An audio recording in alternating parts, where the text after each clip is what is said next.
Chapter 184. The biting cold northern winds blew across the land of the elves. The rapid change in the unnatural temperature difference caused the entire region's weather to fluctuate. When the cold current and the warm current converged, under a series of effects, stormy weather that had never been seen before began to strike the elven kingdom. The rain poured down, making it difficult to see. The usually dry and comfortable region was suddenly attacked by heavy rain, which was bound to cause a series of troubles. But in reality, this was only the beginning. And when the deadly cold took over this region, the storm transformed into a deadly hailstorm and snowstorm. After unnaturally distorting the natural climate for thousands of years, the entire elven kingdom suffered the cruelest revenge of nature. Unlike the other northern countries, the elves didn't have the experience or ability to resist the cold. They didn't even have the necessary heavy clothing and firewood reserves to resist the cold. Relying solely on magical flames would quickly drain the mag's magic power, which wasn't much. The hailstorm and snowstorm made this winter 100 times more difficult. The thinly dressed elves were about to face their cruelest test. If the elven kingdom remained as chaotic as it was now, and if they didn't receive timely help, it was likely that not more than 1/10 of the elves would pass this test. And now, the rulers had no time to fight against the snowstorm. On the increasingly cruel icy battlefield, an incredibly cruel elven civil war was underway. A prince was under house arrest. After killing 2 generals, the king of the Tassel Kingdom successfully took control of the main forces of the 4 kingdoms. Of course, it was impossible to deal with all the loose ends in such a hurry, and there would be endless trouble in the future. There's no point in thinking so much. If we can't win this battle, there won't be a future. Awareness was good, but reality was cruel. Still, this battle wasn't going to be easy. The moment the battle began, bad news kept arriving like snowflakes. The Moonblade Squadron was ambushed by the Dark Elves' Bloodblade Squadron. More than half of them were killed, and they've been forced out of the battlefield. Our Pegasus Knight and Hippogriffin Knight aren't a match for those black dragons at all. We need the support of high-level aerial knights. The cursed black-skinned elves should have been exiled for 10,000 years. They're all superior elves. Damn it, our average combat power has been suppressed. We need high-level mags. They're ignoring the magic of apprentice mags. Damned dark elf assassins. Archmage Mallards and his students all died in battle, and the other 3 kingdoms' court mags refused to participate in the battle. We're being suppressed by the enemy's priests and mags in terms of spellcasters. We actually lost in terms of spellcasters. Tell those mags not to use low-level magic. Have they forgotten about the anti-magic skin of the Dark Elves? Morale, numbers, war preparations, war machinery, and high-level combat power were far inferior to the Dark Elves in every aspect. The exhausted Elf Alliance, who had marched back and forth for thousands of miles, encountered the Dark Elf army, who had been waiting patiently for them. The moment the battle began, they were completely suppressed. However, an even bigger problem followed closely behind. The 2nd Legion of San Lorenzo refuses to carry out your orders. They want to see their prince. The semigod Shaman Samana requested to meet with you. He's probably asking about the assassination attempt on their general. Your Majesty Adrian, would you agree to meet with him? Adrian's hasty emergency measures hadn't been completed yet, and rumors had already spread like wildfire. If it weren't for the fact that they were currently in a state of emergency, and if it weren't for the fact that they were facing the mortal enemies of their species, the armies of the 3 countries would have already begun to turn their guns on them. Why can't you all understand? Do you all think that I enjoy using such dirty methods? Do you think that I won't be hurt by Swanna's sacrifice? That's my precious only daughter. Why did I sacrifice so much for her? I did it for the entire elf tribe. Why can't you idiots understand? Why? His Highness Elf King Adrian was furiously venting his anger in his royal tent. He had already smashed all the decorations and porcelain in his tent, but after venting his anger, he could only blankly watch as the situation in front of him worsened even further. There was endless internal strife, and the elf army was pressuring his borders. He had been forced to the brink by both internal and external troubles, but I didn't do anything wrong. I definitely didn't do anything wrong. It's all the fault of those idiots. Even now, He still believed that he hadn't done anything wrong. Suddenly, a trusted aide sent him a short letter. After skimming through it, Adrian's expression drastically changed. He paused for a moment, but then he suddenly laughed. "If you're heartless, then I'll be unjust. I did it for the sake of the entire elf tribe. It's all your fault for not understanding me. So, don't blame me even if we reach the river Styx. Right, Roland, I've recently fallen in love with chess as well, so I've given you a small present. I hope you'll like it. Cavendish." When Eliza suddenly sent me this message, I was quite astonished.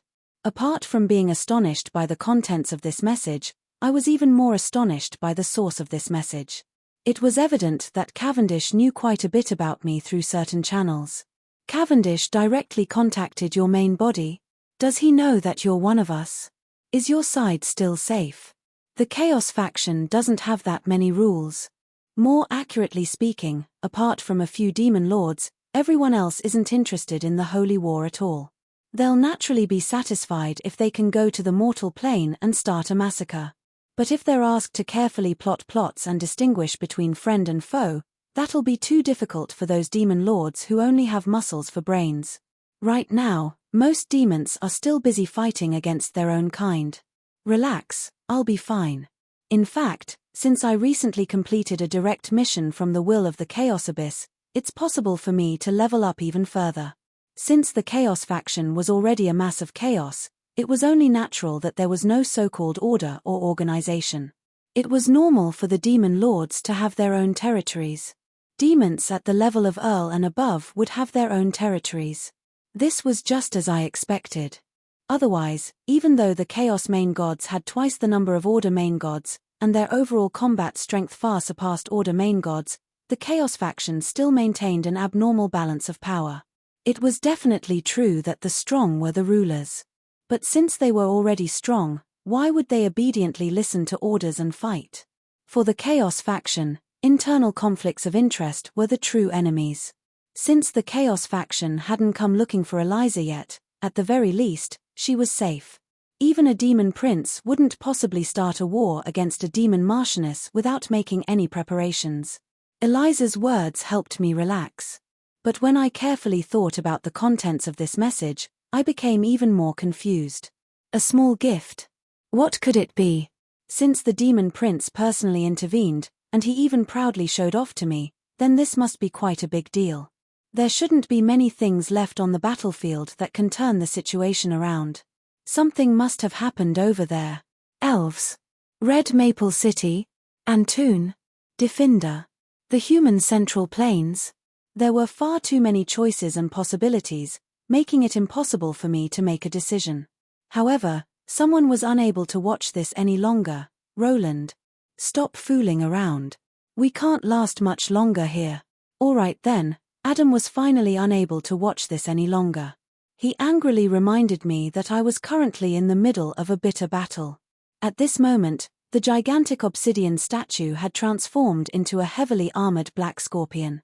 Its gigantic body was directly buried in the ground, and its single eye was glowing with a dark green viciousness. Its fatal poisonous stinger was still on the ground, searching for its prey. This guy is too ridiculous. Just how many more times can he transform? Fighting against Amdirokan was a never-ending nightmare. Every time I slightly got used to his fighting style, the moment I gained the upper hand, Amdirokan would immediately transform and start a new attack. A stone giant with a sword and shield combination, a stone eagle that could glide at high speed, a stone sword saint that could swiftly play with dozens of weapons, a stone guardian that was slow yet strong, and so on. All sorts of attacks were displayed. Amdirokan had basically reached the pinnacle of physical attacks. Insignificant, short-lived species, I've experienced countless years and battles. I've seen countless powerful fighting styles. My special body structure allows me to imitate all sorts of inconceivable fighting styles. My physical body will never tire. No matter how much effort you put into it, you'll still fall before me in the end. Amdirokan's low, angry roar contained an indescribable emotion. He was quite annoyed that he couldn't defeat Amdirokan after so long. Relax, my dear mortal heroes. I can sense that the dimensional door is closing, and his elemental power is weakening. He won't be able to last much longer. My powerful mortal allies, victory is right before us. At the very least, I can drag all of you down with me. The two furious elemental gods fiercely fought against each other, but there were two completely opposite possibilities in front of us. However, I knew that the truth wasn't what Camduran had said, saying that the earth elemental god was about to die, nor was it what Amdirokan himself had said, saying that he would never be able to defeat Amdirokan. The closing of the dimensional door meant that all of Amdirokan's investments would be for naught. He was currently weakening, but as the oldest of the four elemental gods, he was far from reaching his limit. This was destined to be a long and drawn-out battle, and the slightest mistake could lead to his death. However, there were some things that couldn't be hidden. Every time Amdirokan transformed and suffered losses, he would lose the earth element that made up his body. The current him was no longer able to absorb elemental power from the dimensional door to replenish his body. He was destined to become weaker and weaker. Meanwhile, our side also suffered significant losses. Adam, who was the main meat shield, was heavily injured, while Valkyrie Cavendish and Roland had already returned. They hadn't returned naturally, but had dissipated due to our attacks. And the most ironic part was that Valkyrie Cavendish had been crushed by a giant rock in order to protect Valkyrie Roland, and then Valkyrie Roland had automatically been unsummoned. And right now, Roland was racking his brains for the sake of Cavendish. When you're annoyed, make others annoyed as well. Who knows, when you see others in trouble, your mood will naturally improve. Suddenly, something that someone had said popped up in my mind. So, I started to speak too. Amdirokan, are you really proud of your indefinite form? True experts all have their own paths. What is your path?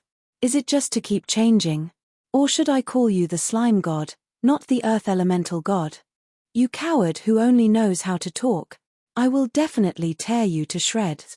Aya, this reaction can only mean that you have a guilty conscience.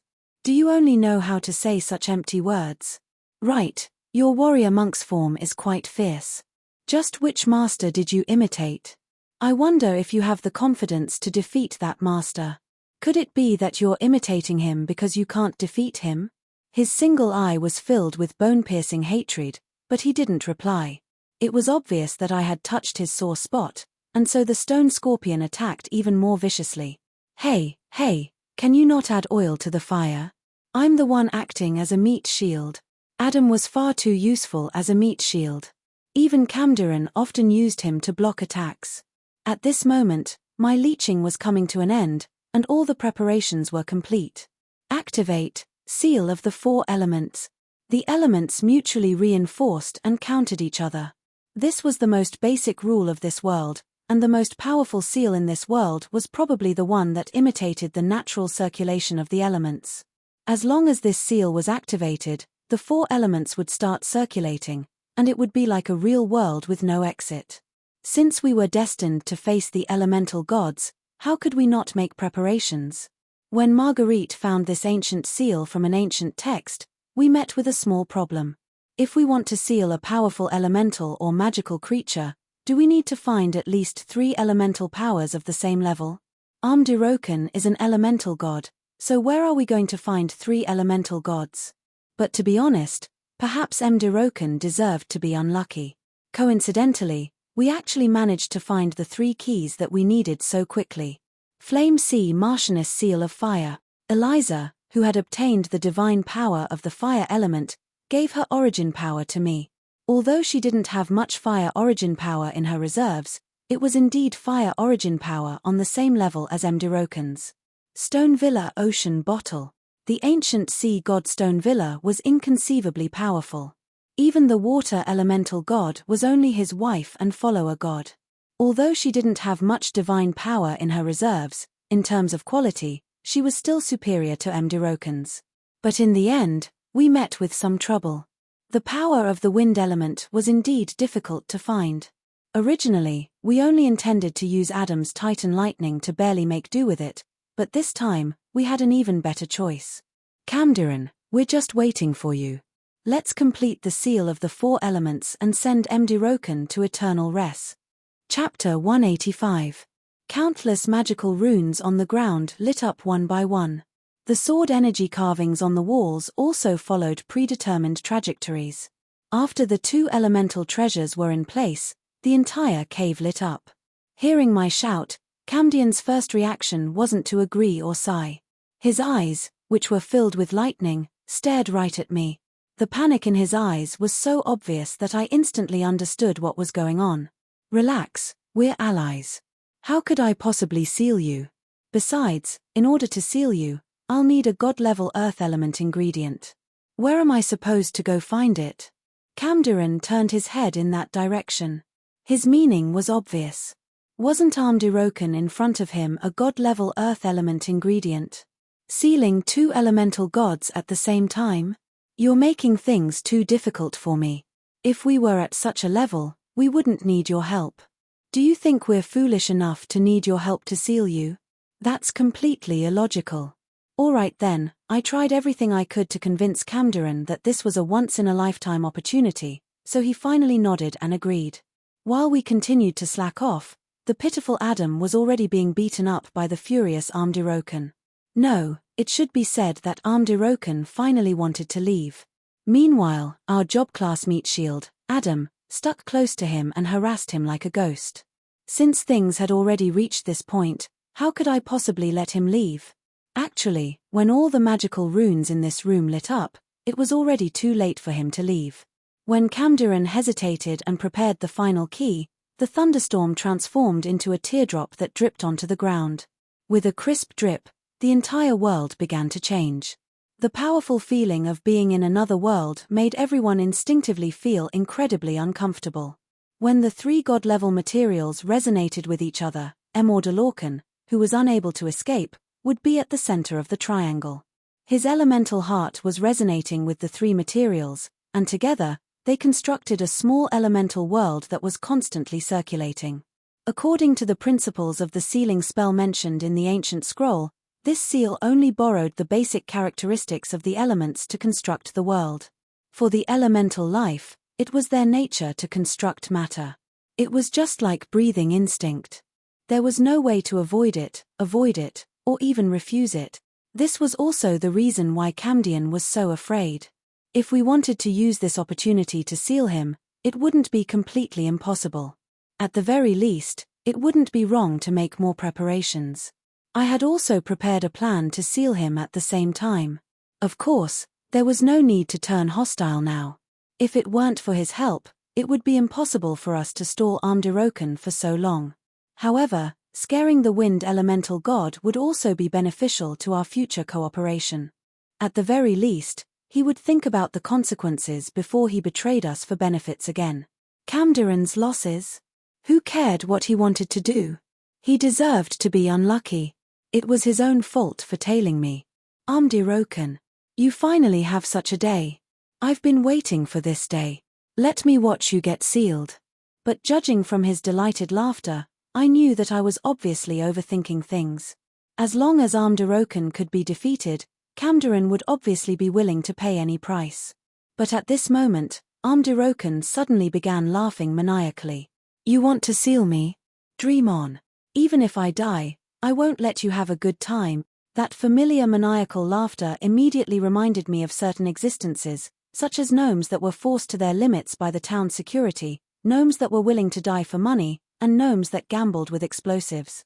And so, the next second, I pulled Adam in front of me and hid behind Camdiran. You're trying to screw me over again? Alright then, should I say that he was already used to being screwed over? Even though he was complaining, he didn't move at all, perfectly fulfilling his job requirement as a meat shield. Asterisk boom. Asterisk before he could finish his sentence, the rumbling explosion caused the entire labyrinth to collapse. The sandstorm that was kicked up blinded everyone's eyes, and the wind and rubble that were kicked up by the explosion caused Adam to scream in pain. I knew that you didn't have any good intentions. You're a professional at screwing over your teammates. Cough. I ignored that guy who was used to complaining and focused on the windstorm god before me. Is Amdirokan dead? Based on what you meet men say, his physical body and soul have both been destroyed, so he's indeed dead. But for an elemental god, That's probably just returning to the earth elemental plane. But this time, he self-destructed his physical body and killed himself.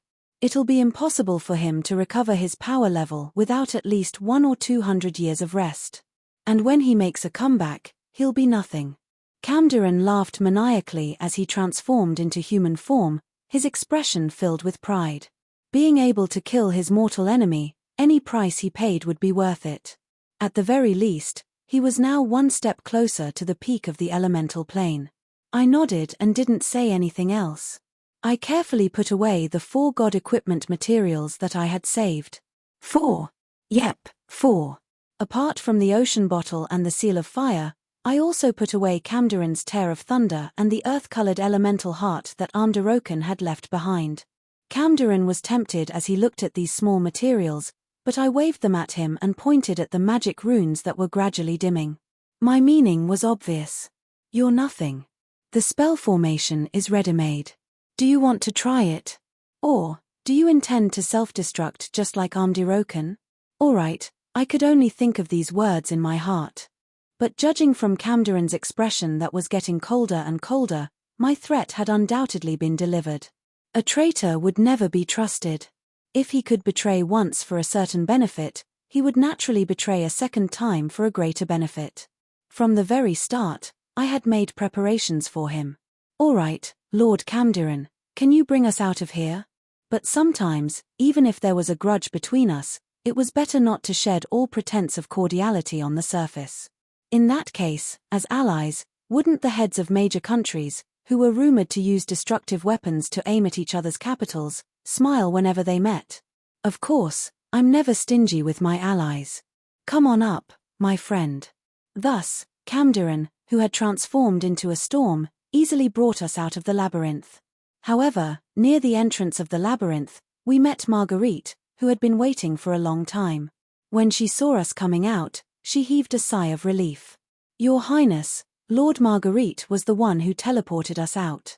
It was a pity that we were unable to locate your coordinates, so we were unable to send reinforcements. But since you successfully came out as she said, then you should have already won, right? I nodded and took out the earth elemental heart. In an instant, the knights' cheers were deafening. Even though the crumbling of the earth elemental labyrinth foretold the fall of Amdarokan, when the boulder that had been pressing down on everyone's hearts was finally removed, everyone's taut heartstrings finally relaxed. Well done. Without you all closing the earth elemental door, it would have been impossible for us to win. When we return, I will reward you. However, my praise received a strange reaction. Everyone in front of me looked at each other, as if they wanted to say something, but no one replied even after a long while. In the end, it was Marguerite who spoke up. How could it be that easy to close the earth elemental door? If we weren't careful, the entire labyrinth would have been blown up into the sky or transferred to another world. We only isolated it for a short period of time, but this seems to be enough. Hearing this, I paused in surprise for a moment, before revealing a bitter smile. Amdarokan died such a pitiful death. If he had calmed down a bit, perhaps he would have seen through it.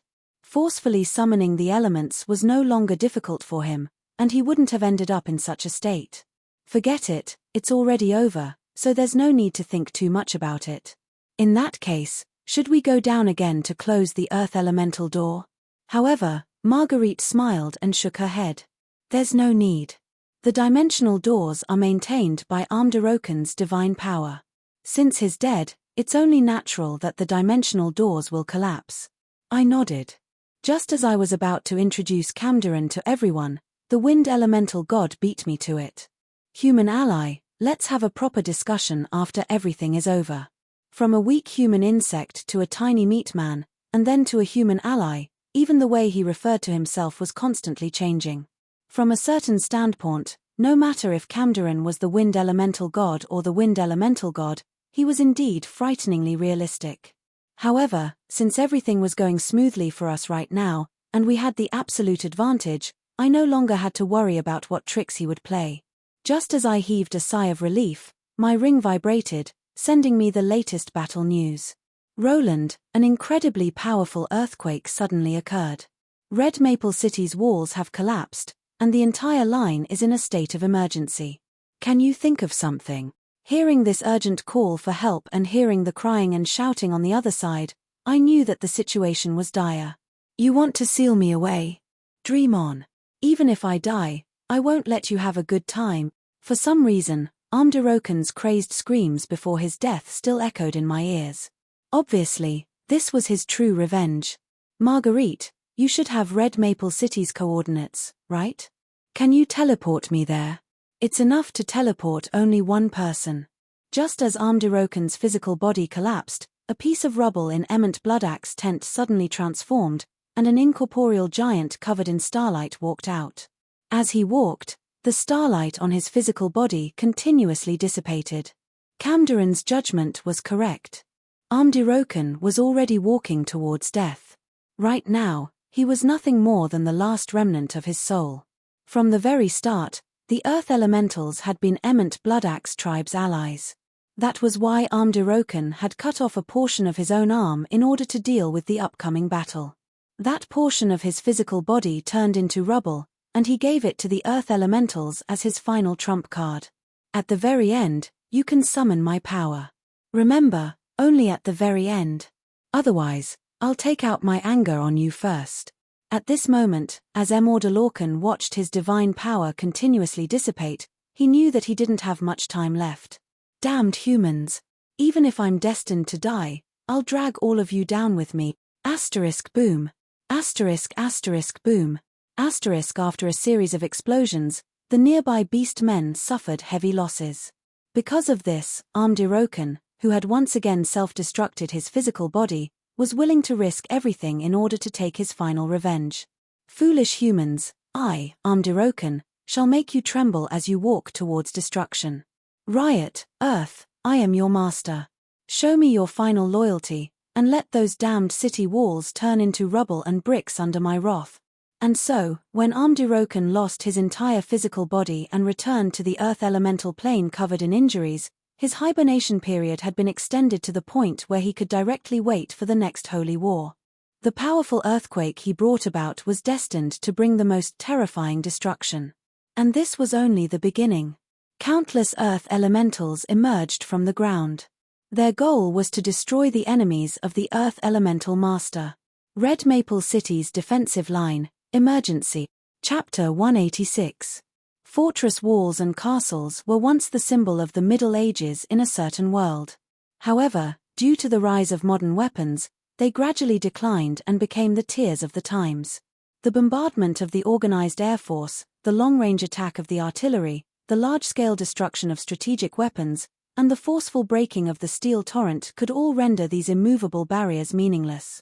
Therefore, in the relatively peaceful modern era, these magnificent wonders that had played a huge role in countless wars in history and played a significant strategic role had also changed from a military location to a tourist attraction open to the world. Times change. As technology improves and new species appear, the original iron laws of war will become useless. No matter how sturdy a fortress is, it will still become a tourist attraction in the end. That was what I had always been thinking. Perhaps due to the differences between the magical and technological civilizations, there wouldn't be identical tanks and bombers in this generation. However, a large number of high-level aerial knights would still be able to ignore city walls and throw destructive weapons. As the engineers' technology improved, it wouldn't be impossible for a magical civilization to create a steel army. As for strategic weapons of destruction, hadn't forbidden spells always existed? Although there were very few forbidden spell mags, and even fewer dared to use forbidden spells, it wasn't impossible for powerful and common magic spells to appear as magical civilization continued to develop. At the very least, I had come up with several insanely powerful weapons that could be used on the battlefield based on the creations of my previous world. For example, Undead Calamity Virus, Heavy Radiation Liquid Slimes, Fortress Continental Destroyer, Mutated Poison Gas, Cough. As a pacifist, it would be best to seal those obviously anti-human and shameless things until the end of the world. Returning to the main topic, I came to a conclusion that was inconceivably different from the mainstream view based on my judgment. Future wars will also enter a new era without city walls. That was why, unlike the Sluware Kingdom, which focused all of its resources on building fortress defenses, no matter if it was in the past or in Donglan, I unhesitatingly gave up on the time-consuming and laborious construction of city walls. Instead, I focused all of my resources on new technologies, new troop types, and actual combat. Defensive warfare with solid city walls as the foundation is highly likely to be swept into the trash heap of history in this holy war. However, that time of change was definitely not now. Fortresses and castles seemed to be purely passive fortifications, but they were extremely important in the era of cold weapons. Whether it was against the surprise attacks of the nomadic cavalry or against the beasts that came hunting at night, they could play an irreplaceable role in the core of the strategy. Defending and attacking the city had become the standard procedure of countless wars. It was no longer just a defensive barrier in reality, but also a psychological fortress. The residents living in the city would feel safe and secure from the bottom of their hearts when they saw the towering city walls. Even though there was a new era of innovative sources of fire, it wasn't truly popularized. Furthermore, it wasn't that easy for humans to change their mindset. In the eyes of most people, the equation of losing a city was still there. At this time, Red Maple's line of defense was equivalent to the psychological support of the humans. If anything happened to him, it's all over. We have no hope, we are all going to die. The one who screamed out words of despair wasn't a useless coward. This general had just killed more than 10 beast men in melee combat, and he didn't even have time to bandage his wounds. However, when he screamed, he sounded just like a useless deserter who was forced to serve as cannon fodder on the battlefield. Not all of the city walls had been destroyed in that earthquake. However, there were countless openings that allowed the beasts to freely enter the sheep pens to hunt. The city walls had already lost their purpose. The city walls are gone was equivalent to the war has already been lost. This was the iron rule in his heart, and the collapse of his psychological defenses caused this warrior to fall into despair. There were many warriors like him. Even the most resolute of warriors would first think that this war had already been lost. Fighting against the beast men who had the advantage in numbers, their individual strength and morale would be completely suppressed. This was suicidal from the very start. Never underestimate the experience and wisdom of the long-lived species. Amdirokan, who seemed like he wasn't good at thinking, originally had a cunning appearance. Even though he was involved in the game of chess, he had always been observing the overall situation. He didn't directly interfere, but he had always been trying his best to understand the situation of the war. Thus, when he was destined to fail, he ruthlessly stabbed a knife into the human's biggest weakness at this critical juncture. He always knew that once Red Maple City fell, it would be the human's most painful wound. If Red Maple City fell, there would be no more obstacles in the vast plains after it. This would inevitably cause the entire battlefield to lose balance, and the entire human allied army would fall into an avalanche of consecutive defeats. At that time, the beast men could even turn around and encircle Antun again, and he would naturally be able to take his revenge. Hurry up and run, the beast men have entered the city. I can't accept this, we've already fought to this point. But fortunately, not everyone had already given up hope. Or, it could be said that a certain princess's foolishness was quite a headache, but her personality of never giving up until the very last moment was still quite likable. The fluttering battle flag hadn't fallen, and the people of the mist had already faced countless desperate situations. Even the massacre of the entire city didn't scare them, so what could they do if only the city walls were broken? Abandon the outer city walls and retreat to the inner city. The wounded go first, and those who can stand, block those beasts for me. Angry roars that still carried a hint of childishness echoed in the sky above the city. The warriors began to realize their mistake, and finally, the confused warriors began to move. We've already experienced countless bloody battles. Now is not the time to give up. The crumbling outer city walls were immediately abandoned. Most of the residents were already in the inner city, and the ones that needed to be evacuated were mainly the wounded. As for the defending soldiers who had been crushed under the collapsed city walls, they didn't have the time to clean up the rubble. The more critical the moment, the more important the trump card was. Finally, the Donglan people threw out their final trump card. Great judgment, The God Equipment Primal Codex was activated, and a silver holy light instantly enveloped the entire city. All beast men who were guilty of invading would be subjected to multiple negative statuses such as having their freedom restricted, incorporeal shackles on their feet, weapons locked, and so on. But unfortunately, before Wu Mianzhi became the guardian god of the Northlands, the Church of Law originally had no reason to interfere in this battle. Only Renee and a few other members of the Law job class were present in Red Maple City, and the powerful buffs that increased their power levels didn't have much of an effect. But just the effect of restraining the beast men was enough. In this crucial moment, every minute that the beast men were delayed would allow more warriors to retreat to the inner city, and more warriors would be able to reorganize their defensive positions. Notify the Borealis to fire at full power, we need reinforcements. Overload the Train King and give these damned beast men a present. In times of danger, the role of a pillar of support became even more apparent. She didn't need to have much wisdom or experience. As long as she was able to calm herself down and come up with countermeasures, it would be enough to calm everyone down. The chaos at the western gate began to be pacified. Under everyone's regretful gazes, the overloaded Train King was thrown off the city wall. Asterisk boom. Asterisk another mushroom cloud slowly rose up on the battlefield. The violent explosion even blew the city gate away, but the beast men who intended to pass through were instantly turned into dust. The huge ditch created by the explosion could be used as a moat. At this moment, everyone was being taken away from the crumbling city wall by the floating airship. They were preparing to rebuild the defenses in the inner city. Finally, the crumbling city wall completely collapsed, and the fallen wall even crushed quite a few beast men. On the floating airship, Renee was silently cursing as she looked at the ruins. Damned beast men, I want your souls to forever struggle in pain in the river Styx. What did I say? What is the river Styx? If she could look in a mirror, Renee would probably be even more astonished. The current Renee had blood-red eyes, and the black, wing-shaped mist behind her was beginning to materialize. And behind her, an illusory black figure was laughing maniacally. Ha ha, the seed has finally sprouted. Night had fallen, but the Mage Guild in Antoon was still bustling with activity. In the plaza in front of the Mage Tower, several hundred mags were busy. Countless magical runes were inscribed on the ground, and large amounts of precious resources were being consumed. The paint used was dragon's blood, which couldn't be bought with money.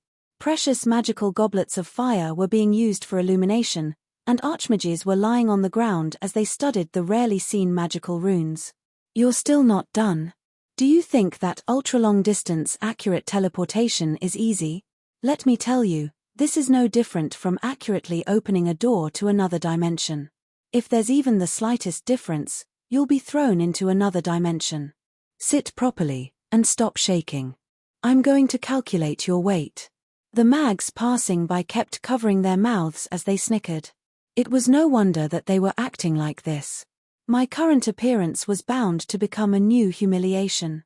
The cold wind kept blowing, but my entire body was trembling. I was only wearing a pair of underwear. Let me be clear, I wasn't infected by Shueti. Stop shaking. How am I supposed to measure your weight like this? Oh my, your weight is still over the limit. You're beyond my abilities. You still need to lose weight. Currently, my entire body was covered in strange runes drawn in dragon's blood. I was trembling on top of a large scale that was used to store magical materials. How was I supposed to lose weight? I hesitantly reached my hand downwards, but seeing that more and more people were gathering around me, as well as the ladies who were covering their eyes and peeking down at me, I couldn't bring myself to do so. You're still over the limit. Just a pair of underwear isn't enough. How about you shave off all your hair and eyebrows? Marguerite adjusted her eyeglasses as she coldly made the fatal decision. Shave off all my hair.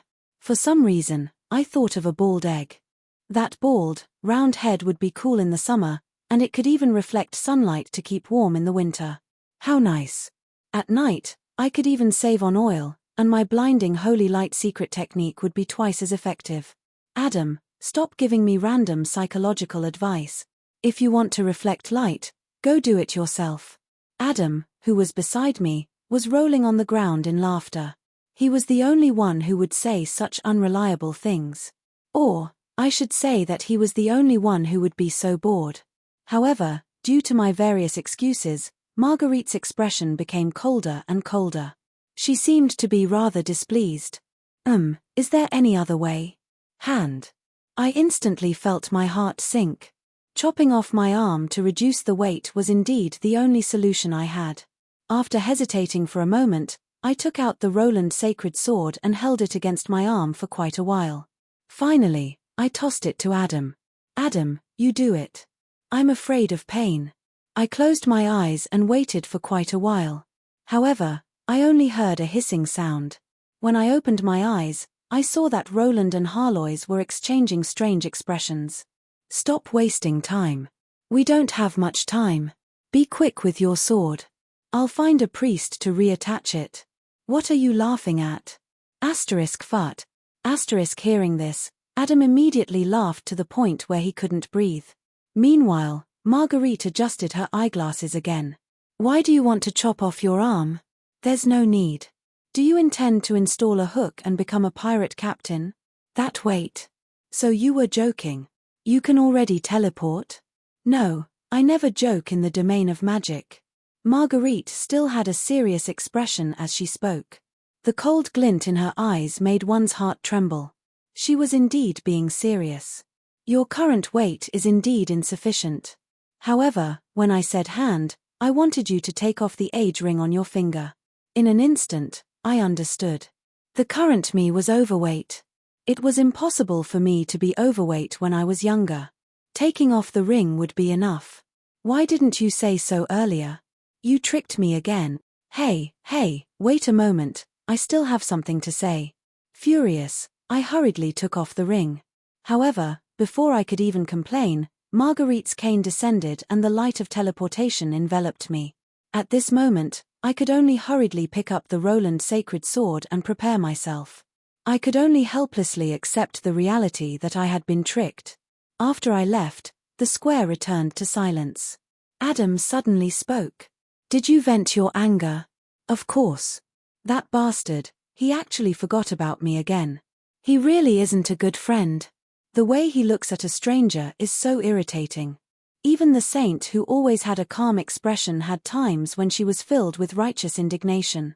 However, right after that, Marguerite's expression suddenly turned gloomy and she laughed out loud.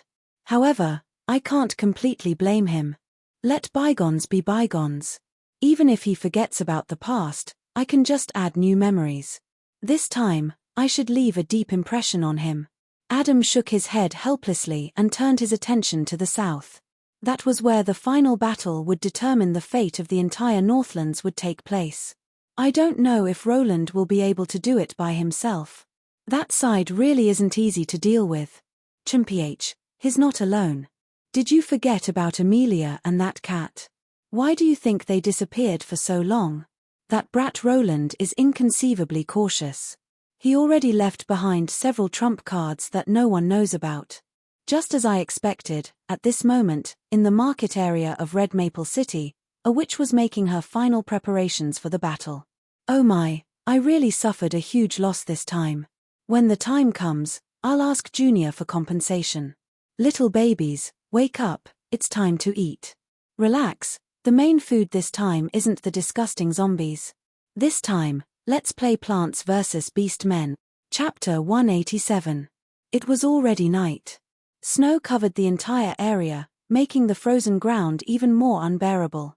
Snow blanketed the land. Even without the cover of the night, one could only see a few meters in front of them when they opened their eyes. No matter how strong a warrior was, he couldn't do anything when he couldn't see. And this wasn't even the deadliest factor on the battlefield. It's so cold. How many of us can survive this night? Even Chief Lord, who was as tough as an ice mountain in the eyes of his tribesmen, wasn't an emotionless man of steel. It was already cold enough in the north, and the temperature dropped by 10 degrees at night. Even the air they breathed felt like it would freeze in an instant. Even though the beast men who could enter the battlefield were generally strong, they weren't men of steel. They still had to take care of the cold in the middle of a fierce battle. Their vision was pitch black, and they had to look for directions from horns and battle flags. They had to fight the most difficult street battles in the chaos. They might even mistake the knife-wielding assassins as their allies, but the heads they chopped off were their friends and family. According to the unwritten rules of the war in the north, both sides should have called a truce to avoid the tragic ending of winning the war with no one to celebrate. But now, time was life. Every second of hesitation meant countless lives were lost. Neither side called a truce. At this time, everyone wanted to throw in their last bit of strength. Only by completely crushing the opponent could they survive. Lord could imagine a beastman warrior finally defeating his opponent, but the blood at the window had already turned into a thin layer of blood. The loss of blood took away most of his stamina, and he moved slower and slower until he froze to death beside his opponent's corpse. Looking at the pitch-black alley in front of him, it was like a vicious beast from the abyss waiting for its prey with a wide-open mouth. Lord shuddered inexplicably. He had a bad feeling that he might not live to see the sun rise the next day. This wasn't a groundless fear. Lord's keen sixth sense had accompanied him through countless life and death situations. But this time, he didn't want to listen to his instincts. Don't let the other tribes look down on us, Claw tribe. We can't fall behind. Take this city and completely destroy the north. The glory of the humans will belong to us. The god of war is protecting us. His Valkyrie palace will leave a place for our warriors. If we are destined to die here, then let us meet again at the feast of the Valkyrie palace. Even though he said something impossible, his warriors still responded to his summons. Silently taking a sip of the strong wine that could dispel the cold air, they stepped into the pitch-black battlefield with resolute gazes, stepping into the giant mouth of the abyss where they would never be able to return. There was no hesitation, no fear. In this war without justice, there was no holiness, no evil. Everyone was fighting for their own race, for more living space, for their race and their families to survive in this cruel holy war. The city walls had lost their meaning. Every moment, every place, there were warriors who were bleeding and fighting. Human lives had become worthless at this moment. They were all mortals with physical bodies. Even if they were gold-ranked war commanders, they could be killed by a shovel that suddenly popped out of a small bungalow. We've lost contact with the Cass tribe. 20 minutes ago, we also lost contact with Lord Kagma. The aerial knights are requesting for battle. This is their blood letter. Lord Lund is requesting for reinforcements. We've lost contact with 2 of his teams. He's met with obstacles. Many of his warriors are missing. We need more warriors to complete the encirclement. The Wolf King's advance is smooth. He's reached the predetermined area. However, he's lost more than 40% of his warriors. He still refuses to retreat. Hearing the bad news, Amont's eyes twitched. The tenacity of the humans had far exceeded his expectations. That damned snow had turned the battlefield into the cruelest meat grinder. Tell those aerial knights not to cause trouble at this time. They don't even know how they'll fall when they're in the air. Even if they die, they have to die with value. Reinforcements. Let the newly formed tribe take the place. The messenger hesitated for a moment. The words of doubt were already at the tip of his tongue, but he swallowed them in the end. The newly formed tribe. It was formed from the remaining tribes that had lost most of their people in the war. A group of wounded and defeated soldiers. They had lost their chief, their tribe name, and their totem. Thus, they came together. Perhaps they weren't strong enough, but they were the seeds of the future. When the seeds had to be put into the pot to satisfy their hunger, it also showed the plight of the beast men. However, military orders were like mountains. At this time, there was no room for hesitation. Everyone knew that the path of bravery would be the victor when enemies met on a narrow path. Whoever could grit their teeth and persevere to the end would be the new master of this land. Now, it was time to compete in perseverance and sacrifice. The beast men had suffered such great losses. For the humans, this battle was even more difficult to fight. The chaotic battle without rules was a comprehensive test of individual strength. The human defenders who had lost the advantage of fortifications suffered a sharp increase. 1 to 2, 1 to 3, and even 1 to 10 local casualties. We've long since had nowhere to retreat. Behind us are the defenseless civilians. Losing Red Maple City is no different from losing the entire northern lands. We'll become the sinners of the entire human society. Our ancestors have been humiliated because of this. The humans had no reason to retreat. This was a battle to protect their homeland. There was no room for retreat. The snow would eventually stop, and the sky would eventually brighten. When that time came, no one knew how many people would survive. The ones with more survivors would naturally be the victors. However, this night wouldn't be so easy to pass. The nightmares in the shadows were stirring. In a small alley, a beastman soldier only left a cry of surprise before vanishing without a trace. On the other side, the same fate befell his companions. Amidst their cries of surprise, they were suddenly dragged into hell by a dark hand that reached out from underground. Shamans, destroy this city. As his subordinates disappeared one by one, Lord finally couldn't sit still. Under his command, the elemental shamans no longer cherished their dwindling mana. After communicating with the elements, a sky-covering thunderstorm and a massive earthquake were summoned, razing the entire city to the ground. The mastermind behind the disappearance of the Beastman soldiers was naturally exposed. Flowers. In front of him was a flower that the northern lands viewed as a rare luxury. Lord had taken the opportunity to study in the south. The familiar branches and colorful petals were exactly the same as he remembered, but this is too huge. Indeed, in front of him was a garden.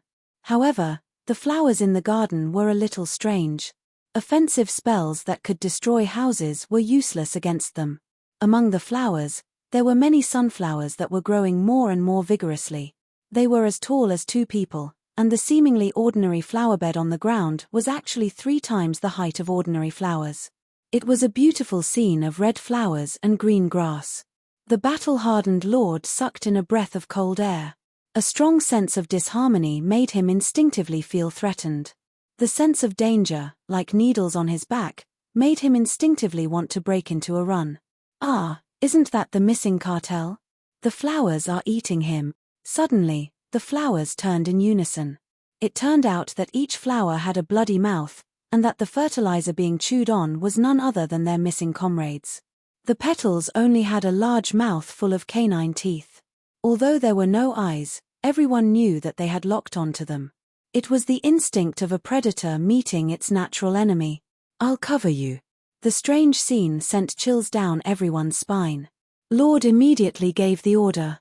But at the next moment, the pitiful screams of the beast men could be heard. The wooden vines on the ground transformed into coiled snakes that instantly hung the beast men up. At the same time, the sunflowers opened their mouths wide and began hunting. Tyrannical strike. The bellowing bear king slammed the ground with all his might, his arms strong enough to shatter boulders. A violent gale began to tear the wooden vines apart, and the shockwave spread out. Saint Rank Mysteries destroyed everything in front of him, and when it all came to an end, all he could hear was the screams of his comrades. Are you all right?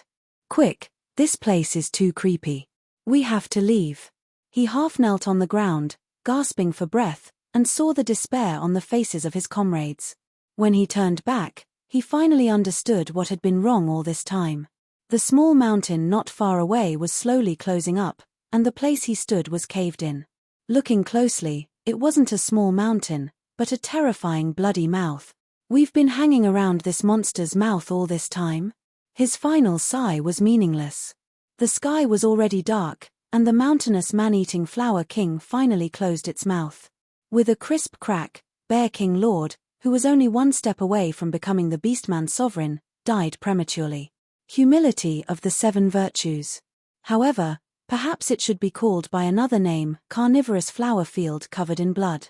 Since the worst possible outcome had arrived, the black cat that was destined to bring misfortune finally woke up from its deep slumber. What a bunch of cute children. It's just that they need some time to spread out. Thanks to their fresh blood. Without so much fertilizer, they definitely wouldn't have grown so well. Humility. Virtue. It would be inconceivable if the witches who gave everyone headaches were able to create something positive. Humility wasn't just a single plant. It was a flower field, a flower field composed of countless types of carnivorous plants.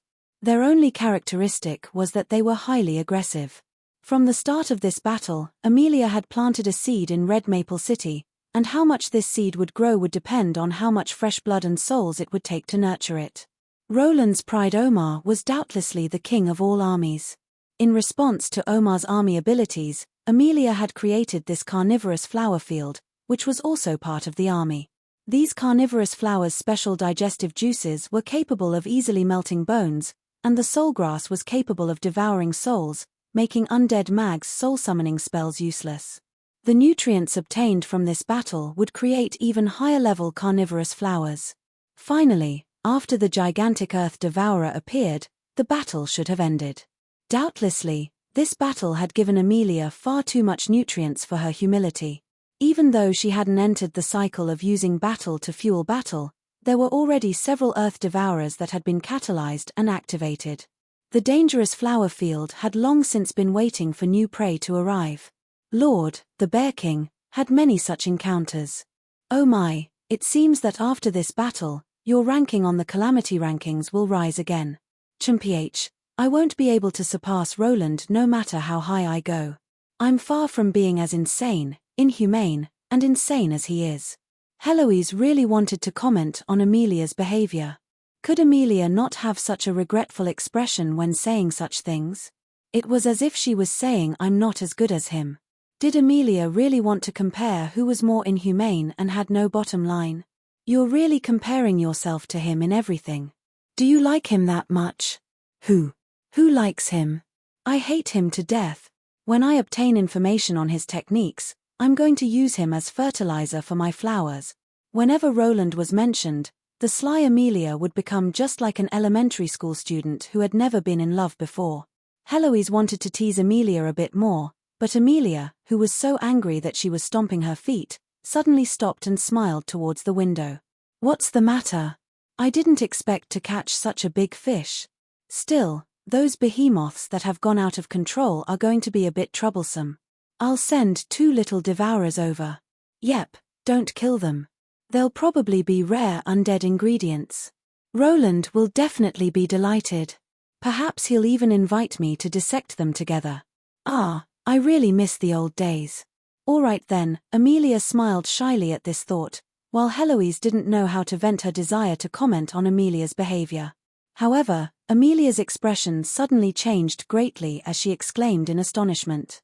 My devourers 2 and 4 were instantly killed. This feeling. Nature magic's withering magic. It's those elves. Traitors would never be trusted. This was doubtlessly an ironclad rule on the battlefield. Since you could betray someone once, nobody could guarantee that you wouldn't betray someone a second time if you offered a higher price. No matter which world's history it was, traitors might obtain high statuses in the end, but they would never be truly trusted by the victors. A present from Cavendish? Just like Roland's letter, it was just another letter. Even the sender was Rose, but this time, it was signed by the Abyss Prince Cavendish. All right then, there was no need to elaborate on the contents of the letter. It was nothing more than something along the lines of we know all about your schemes. Didn't Roland only promise you the position of elf main god? Our price is even higher. Anyway, you haven't made your stance clear yet. If you return to the embrace of chaos, we'll let bygones be bygones, and I'll have those elf gods become your subordinates. Of course, there was also a bit of a threat at the end. It mentioned that Rose's divine realm was located in the bottomless abyss, and that the demon nobles might form a group to visit. Rose was doubtlessly the Dark Elf's ancestor and spiritual teacher. Loyalty and stupidity were synonymous among the Dark Elves. It was easy to imagine Rose's personality. Thus, Rose, who had already betrayed the elves once, betrayed them a second time without hesitation in the face of a higher price. Of course, this was only part of the reason. The deeper reason was that Rose wasn't satisfied with the divine title of Guardian God of the Northern Elves. She wanted the divine title of Guardian God of the North, and this had just fallen into Woomiansi's hands. Thus, if she didn't chase the humans out of the north, she wouldn't be able to become the true master of this land. Thus, after obtaining victory in the Elves' civil war, She unhesitatingly helped the beast men in their hour of need. Perhaps it should be said that since the original goal of the alliance had been obtained, what she wanted even more was right in front of her. Thus, she directly turned hostile and snatched it away. Cavendish's letter only gave her a reason to strengthen her determination to betray them again. At this moment, Rose's new favorite, the high-level nature mage who killed the Devourer of Earth, was standing beside Armand and looking at everything in front of him with a sigh. I didn't expect that we would still return here after such a long journey. It's just that last time, you were our ally and acted like a proper person. This time, you're our ally's dog, licking your bones and puffing your mouth. Armand Bloodaxe unceremoniously mocked the elven mage in front of him. He looked down on this cunning and untrustworthy man from the bottom of his heart, especially since he had betrayed his own tribe, even if he was once a king. Yes, this long-eared elven mage was indeed once a king, King Adrian of the Tassel Kingdom. But now, his skin had turned ash-black, and he was no longer a noble moon elf. Instead, he was a new species of fallen elf who had thrown himself into Rose's embrace. At this moment, the former elven king's face turned ashen as he faced the mocking laughter of the beast men who he had looked down upon in the past. In the end, he turned around and left. I didn't do anything wrong, I didn't do anything wrong, I did this for the continuation of my tribe, I didn't do anything wrong, I didn't do anything wrong. But unknowingly, his fingernails had already transformed into his own hands, and he didn't even realize that his hands were covered in blood. Chapter 188. The Seal of Unlimited Courage. It was a lousy name, but it left an important mark in history simply because it was Cavendish's sole imprint. As long as you firmly believe that you won't lose, you'll become stronger. Are you a hot-blooded main character? Also, what's with this name that sounds like it's a common imitation? Do you need me to think of a new name for you? No need. Countless precedents have proven that if you, Roland, come up with a name, you'll definitely become the greatest shame of your life. I'm not that stupid. That was his reply back then, but from a certain standpoint, I wasn't wrong. This was truly an ability that only a main character in a legendary story would have. Never giving up. As long as one didn't admit defeat, one would become stronger and stronger.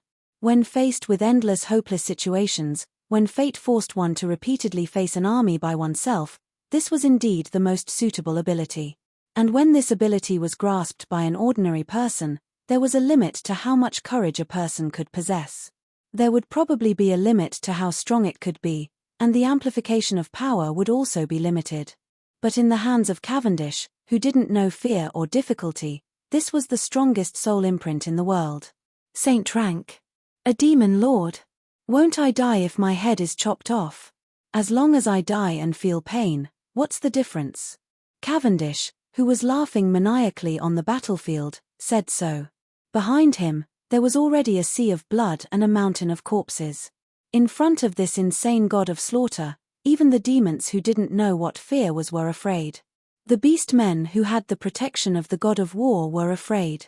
The human allied armies that were attacking the Mist Kingdom were also afraid. Legend rank beast men? Behemoths. Won't they die if their heads are chopped off? As long as they bleed and feel pain, what's the difference between them and ordinary humans? Standing alone on top of the checkpoint, the young knight princess blocked the beastman's charge by herself. Her silver armor was already stained with the enemy's blood. Countless beast men corpses lay on the ground, but they were unable to advance even an inch. And next to her long sword was the corpse of the Wolf King. Not far away, the behemoth with its head separated from its body was even more inconceivable. Next, the furious Princess Knight stood tall with her sword in hand. The beastman warriors in front of her began to hesitate and retreat.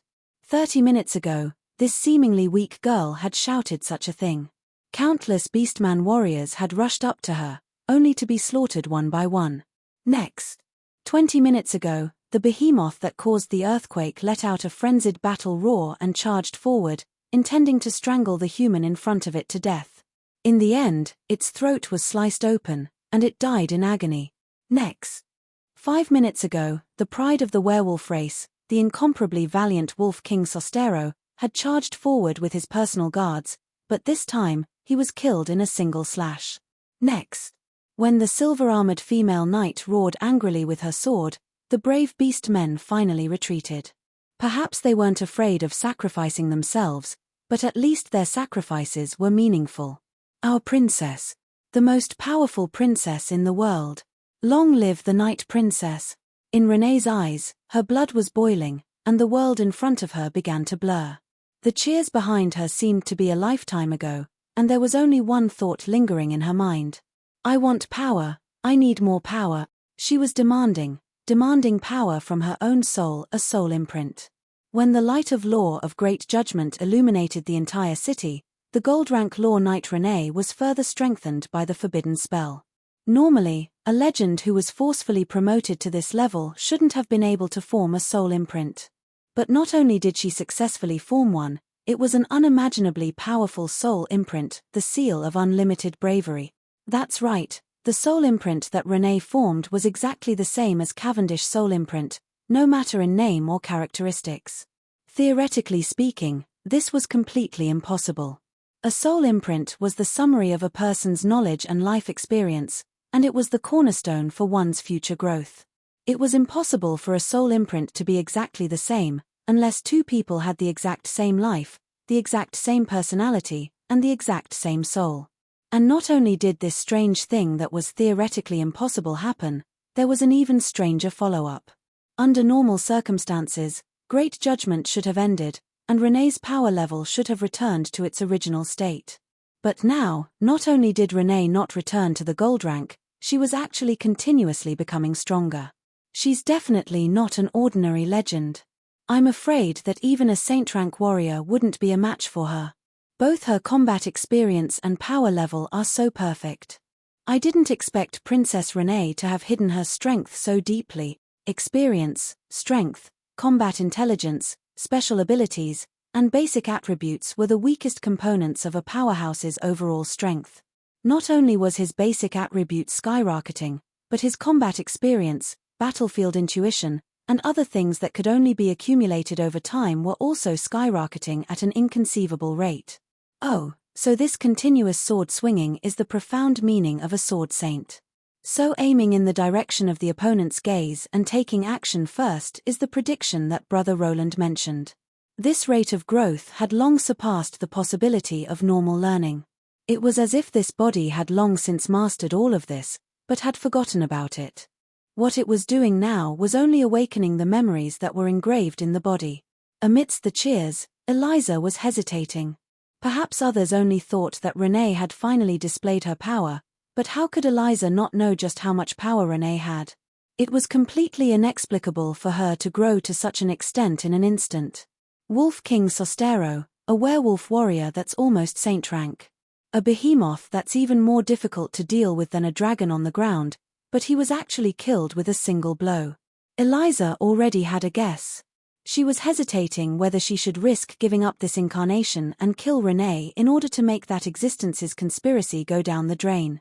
Suddenly, as if sensing Eliza's thoughts, Renee glanced at Eliza. The mysterious killing intent in her eyes made one tremble, and there was only one explanation for those murky yellow eyes. This feeling, as expected of the demon prince, her black wings had already materialized, and a black devil was laughing maniacally in the void. All the conditions had been met. As that will descended, Renee's main bodies will become more and more hazy. She felt dizzy and wanted to fall asleep. I absolutely have to protect this city. This is related to the safety of the entire Northlands. My body is getting hotter and hotter, but I feel more and more energetic. Right, I want more power, more. Do you want power? Do you want to make a comeback in a hopeless situation?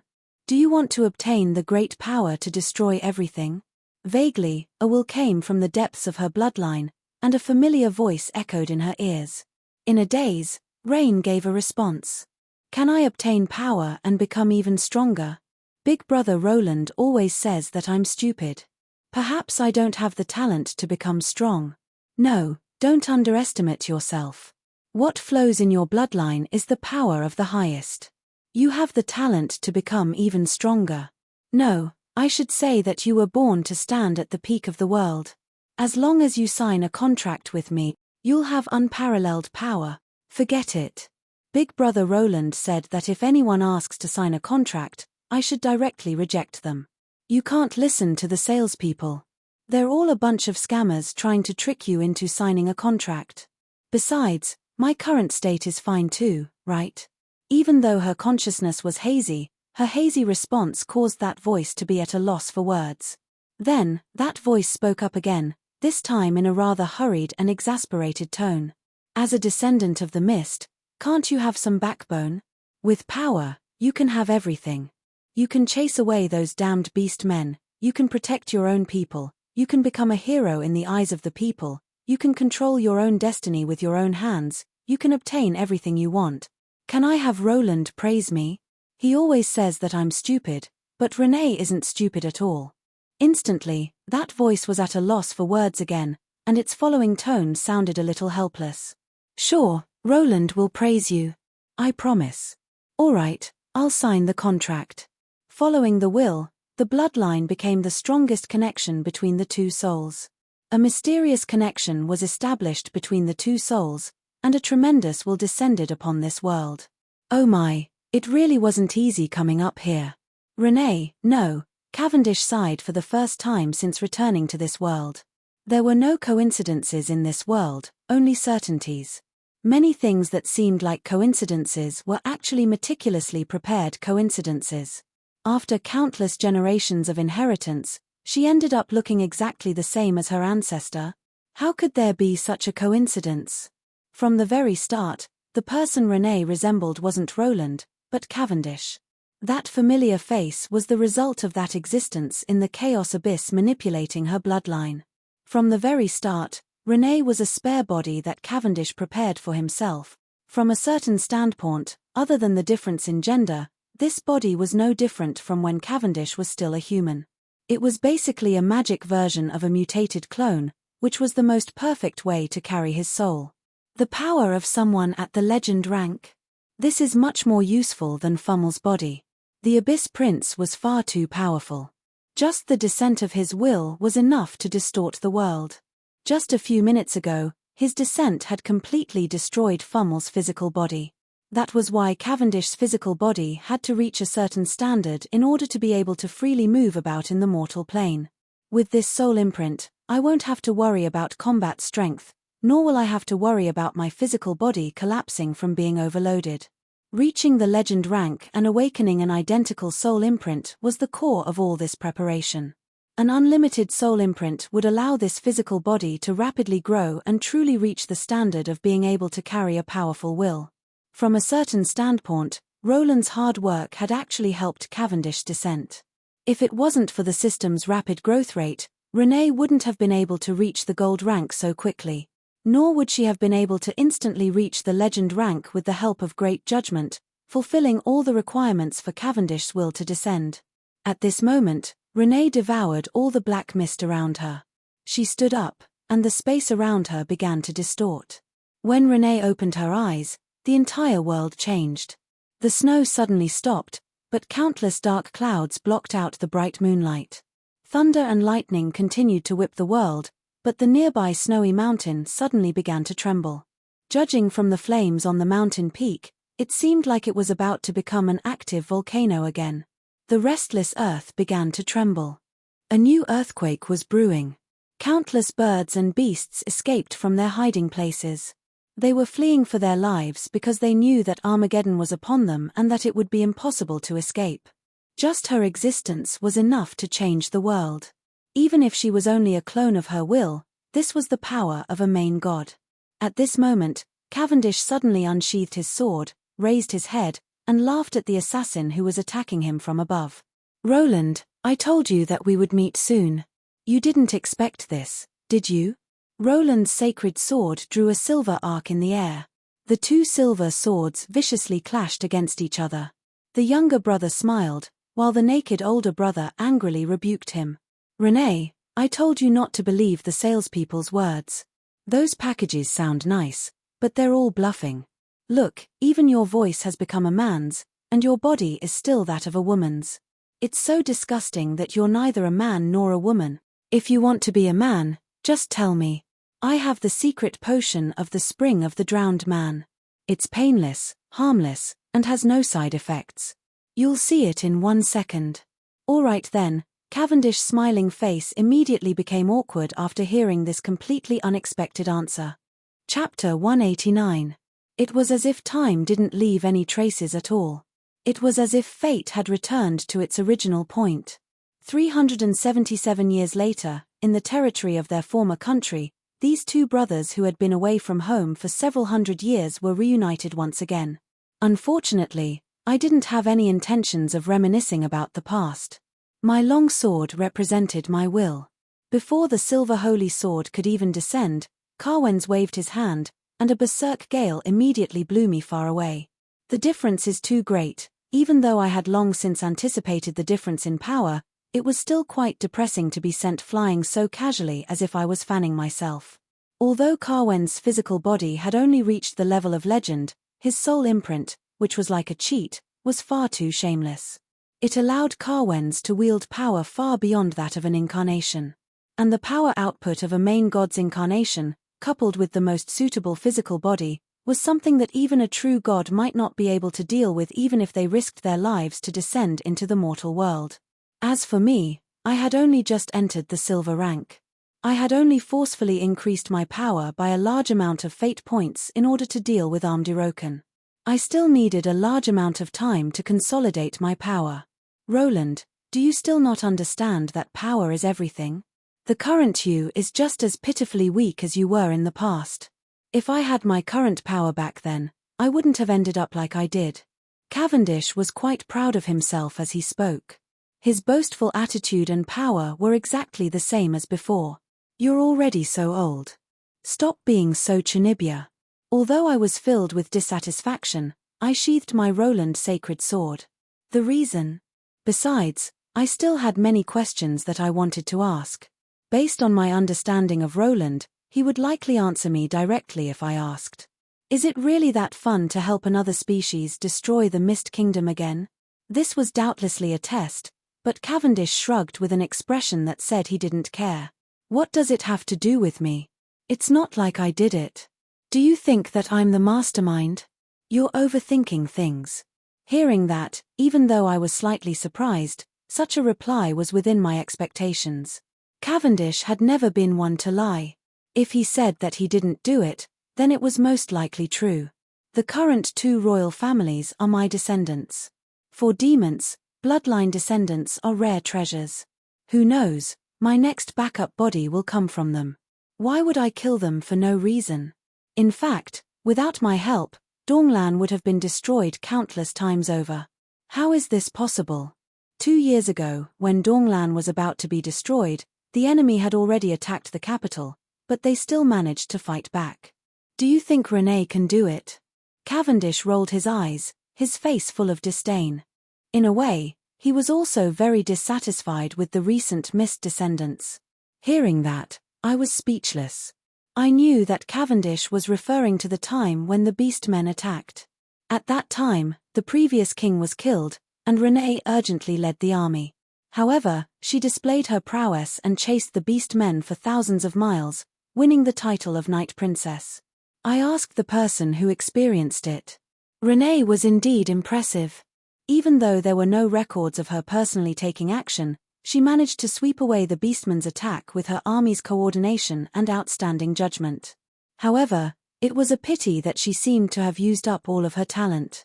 After that, her performance was average. After the incident, I also asked her about it. How did you win? Actually, I'm not too sure either. At that time, I felt that my mind was extremely clear, and ideas popped up one after another. Then, I followed them and won. Big brother Roland, don't you think that I have a lot of potential, a genius? Yeah, you have a lot of potential, a genius. At that time, other than nodding silently with a blank expression, what else could I do? But now, it seemed that the truth back then was completely different from what everyone knew. The truth was that Cavendish personally led her to victory through the guidance of her bloodline, and it was because of this that Renee became famous. And the demon prince wouldn't do anything that would make him lose money. Perhaps, it was all for the sake of the physical body before him. Then, what about the Beastmen this time? They came south of their own volition to seize territory and reclaim their homeland. In their eyes, this is only natural, the long-cherished wish of their ancestors. Naturally, it has nothing to do with me. Elves. That's even less of a concern. You know that I'm allergic to those long-eared sissies. They're seeking their own deaths, so who else can they blame? Rose. Wasn't it just a little joke that I played on you? You wrote a letter asking her to betray you, and I wrote one to see if I could make her betray me again. I didn't expect that female spider to be so shameless.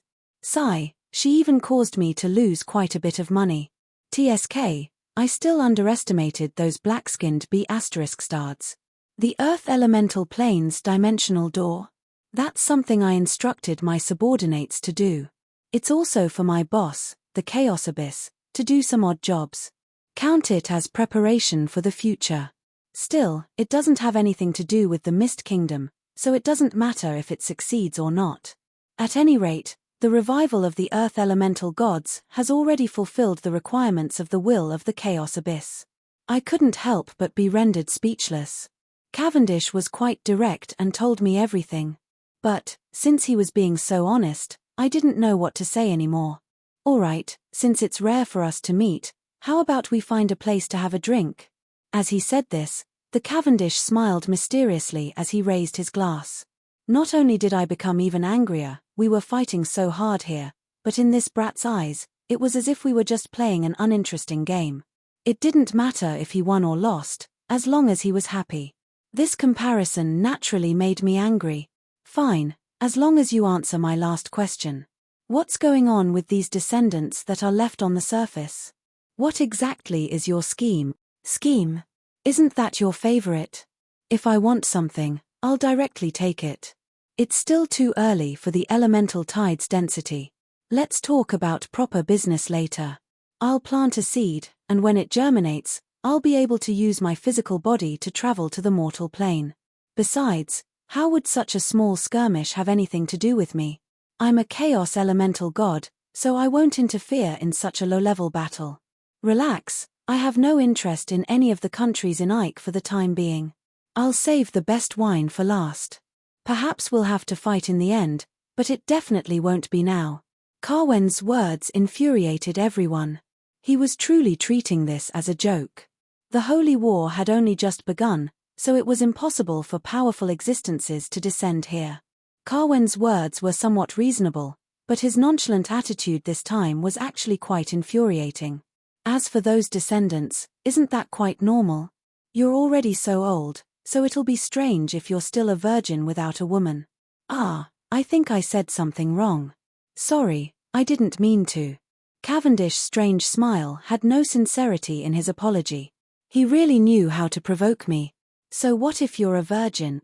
Virgins are pure and beautiful, so can't pure and kind virgins be allowed to exist? This is ugly discrimination. This is unreasonable prejudice. This is the most inhumane form of sexism. I strongly request that virgins and virgins be treated the same. There's no foundational difference between the two, so why is there such a huge difference in treatment? If it wasn't for the fact that I was trying my best to remain serious, I would probably be furious right now. After so many years, whenever I thought about how I looked exactly the same back in the day, with my status being slightly higher than mine and my handsomeness being slightly higher than mine, it turned out that I was slightly less popular with women. Fine, don't slap me in the face. I admit that there was a huge difference, but that didn't mean that what he said was true. A nearly 400-year-old virgin would definitely be quite strange. Cavendish shrugged. He probably understood his older brother's craziness better than anyone else. At this time, all I needed to do was ignore him. Without my financial support, that brat Charles wouldn't have been able to successfully establish his own country. From a certain standpoint, I'm more concerned about this than you are. The younger generation will have their own lives, so I don't intend to interfere too much. However, providing a physical body for me to descend into and allow me to freely wander around the mortal plane should be the price and obligation that they should pay. If Cavendish really had some other scheme apart from the fact that he wanted me to have fun, it was probably to harvest the seeds that I had already prepared. Ha! You're talking nonsense again. Leave Renee's physical body behind. I don't care about anything else. I finally found a reason to vent my displeasure, so I raised my sword and blocked him. Cavendish kept giving excuses, as if he had no interest in the mortal plane at all. However, how could I possibly allow a demon lord like him to do as he pleased in this world? With the current you. Cavendish pouted in disdain. He instantly saw through my current power level. Even if I just slashed at him, I probably wouldn't be able to injure him. How about adding me in? Eliza's voice sounded behind my head. The Flame Sea Marquise's right arm was coiled by a flame dragon while her left arm was covered in frost. The current Eliza had already released a portion of her seal the moment Roland appeared and was prepared to risk her life at any moment. Marquise Eliza? Hey, don't be so serious, I'm really just here for sightseeing. If you were to go all out, I might not be able to keep this physical body of mine and I would just have to return to the Chaos Abyss, but the descendants of the mist would come to an end. Don't worry, if the descendants of the mist are gone, I will try my best to give birth to a few more. My ideal family is 1 son and 2 daughters. Dear, do you think that 3 children are enough? If not, I can consider having a few more. Eliza, who was smiling sweetly, continued to release her seal while losing her moral integrity. One side of her eyes was a red ruby while the other side turned into the icy blue of the deep sea. At this moment, when the seal had reached its limit, Eliza was prepared to destroy everything around her in one strike. In her heart, the demon prince Cavendish in front of her was too dangerous and a huge threat to Roland. Thus, even if she had to risk the destruction of her physical body, she would use her full strength to bring him back to the Chaos Abyss. However, I stopped her because I had a better choice on hand. You see this sword, right? Do you know what it's used for? If you know what's good for you, then obediently throw down your weapon and surrender. Summon Valkyrie? Limiting the Mist royalty, even if you summon the first Mist King, I wouldn't be afraid. Wait, are you planning to summon that person? At the mention of that king, even the fearless Carwens had a panicked expression on his face. Yes, the one I want to summon is that ancient king from 400 years ago. He is destined to be your nemesis. In front of his great power, you, Cavendish, are just a weak child. He is also your nemesis. Stop it, you are causing both of us to suffer. In the end, there will only be no winner. Ch, I want both of us to suffer. So what if we die together? As long as you aren't having a good time, it's enough. Now die, all popular men should die. Summon of the king, an invisible roulette spun in the air. Even though it was a random summon and waiting for the heroic souls to respond, I had a premonition that the ones who would respond to the summon would be 2 people. Because, this was the reason why the Roland sacred sword had to be awakened in advance. Descendant of the mist, Barthelod. Perhaps, he isn't a powerful king. Among the ancestors, his martial arts and strategies are only average. However, Cavendish, he is definitely your nemesis, because, I am your father, I am your father. Yes, the bearded middle-aged man in a black cloak is Cavendish and I's biological father. He is also the only existence capable of disciplining Cavendish. Cavendish, what are you doing? Why do you have breasts and curves? Have you become neither a man nor a woman? At that moment, Cavendish's face was filled with embarrassment. This reaction, why does it feel so familiar? Should I say, as expected of father and son? From the very start, my focus and sharp observation skills were used wrongly. But at this moment, I, who was secretly laughing, was also implicated. Roland, where are your clothes? Since when did you learn to run naked? How many times have I said that as a crown prince, etiquette and teachings are more important than anything else? Look at you, you even learned to tattoo. What are those scribbles on your body? At this moment, I remembered that I was still naked. No wonder when the cold wind blew, it felt so cold down there. Roland, I already told you, you're trying to take me down with you. Once the old man starts lecturing, he won't stop for less than 2 hours. So what if I'm happy? Alright then, looking at my nostalgic father's endless lecturing, I actually had a headache as well. But apart from lowering my head and enduring, what else could I do? In the next moment, smoke suddenly rose, and Carwens had already disappeared without a trace. Without a doubt, he had already escaped. Honestly, now that the old man is out, he's no longer in the mood. I'm going to fulfill my contract first, and then I'll catch up with you. And at this moment, I once again shot myself in the foot.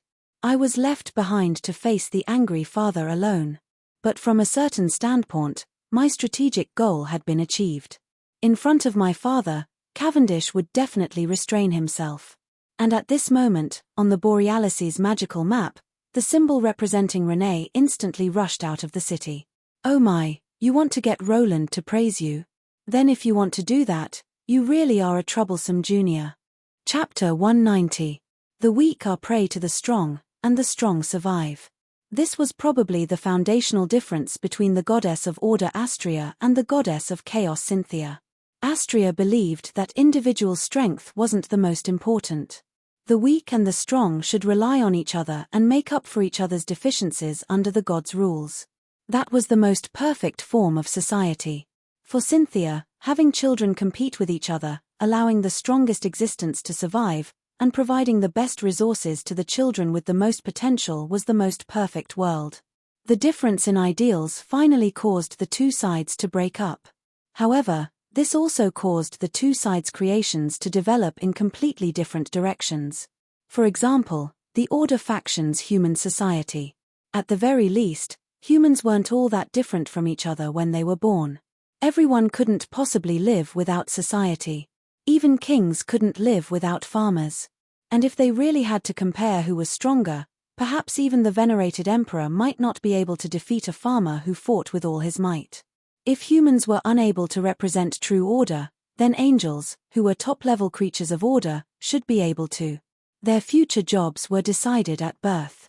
All of their lives would follow their predetermined path to serve the community. Although they seemed perfect, they actually lacked flexibility. Without the unknown, there would be no respect for the future. Even angels, who generally lacked emotions, had many problems. Otherwise, fallen angels wouldn't exist in the lower planes. Meanwhile, the Chaos faction was a completely different matter. Demons killed and devoured each other. Low-level demons followed the undisguised rules of the jungle. As long as one's power level reached a certain level, they would be able to obtain the corresponding status. In this world where everyone was trying to climb up, perhaps your boss wouldn't be as smart as you, but he would definitely be better at fighting than you. The weak should die, and the strong should obtain everything. If I'm not living a good life, that's because I'm not strong enough. It's enough that I'm living happily. Why think so much? Perhaps that was all that most demons had in their heads. This was also why other intelligent creatures said that demons were idiots with muscles in their heads. However, that wasn't actually the case. High-level demons generally had memories from 2 lives. Their accumulated experience brought them sufficient knowledge and experience. It wasn't that they didn't have brains. They were just too lazy to use their brains. After all, there weren't many species that could defeat them with their muscles.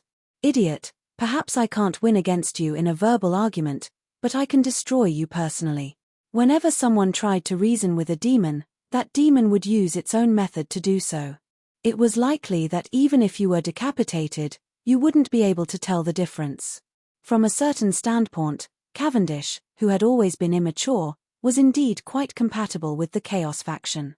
Fallen demons weren't brainwashed. It was likely that Cavendish personality from the past was still the same. He would conveniently help his descendants establish their own country simply because he found it pleasing to the eye. And if the Mist Kingdom was destroyed again in the future, that would only be in accordance with the law of survival of the fittest. He would probably shrug his shoulders and say something like how regretful, before turning around and forgetting everything. Last time, he was probably because the seed had sprouted and he. Cavendish to him. Beastman. Of beastmen of B. Right.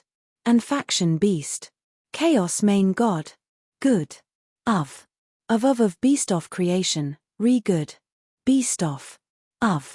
Beast of chaos. After thinking through all this, I actually relaxed. After all, a main god casually strolling around in front of me would have far too great of an impact on the overall battle situation. As long as Carwens still cared about their past relationship, at the very least, he wouldn't stand on the other side. The old man's appearance added another lock to the situation.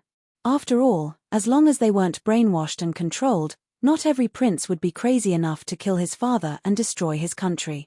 In most cases, no matter how naughty a child was, even if he had the ability to overturn the heavens, he would still instinctively fear his strict father who had accumulated his authority for many years. Roland, did you hear what I said? What are you thinking about right now? You've disgraced our ancestors, your knight's etiquette and royal upbringing. Also, you're clearly the older brother.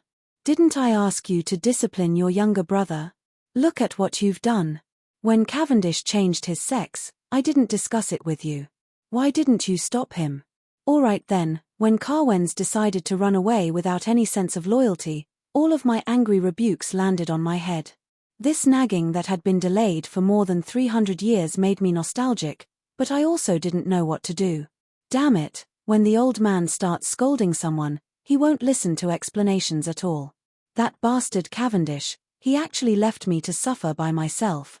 While Roland was enjoying the love from his elders, Renée had already arrived outside the city. She was about to fulfill her promise. How much do I have to do in order to receive Roland's praise? From a certain standpoint, promises that weren't set were the most difficult to fulfill.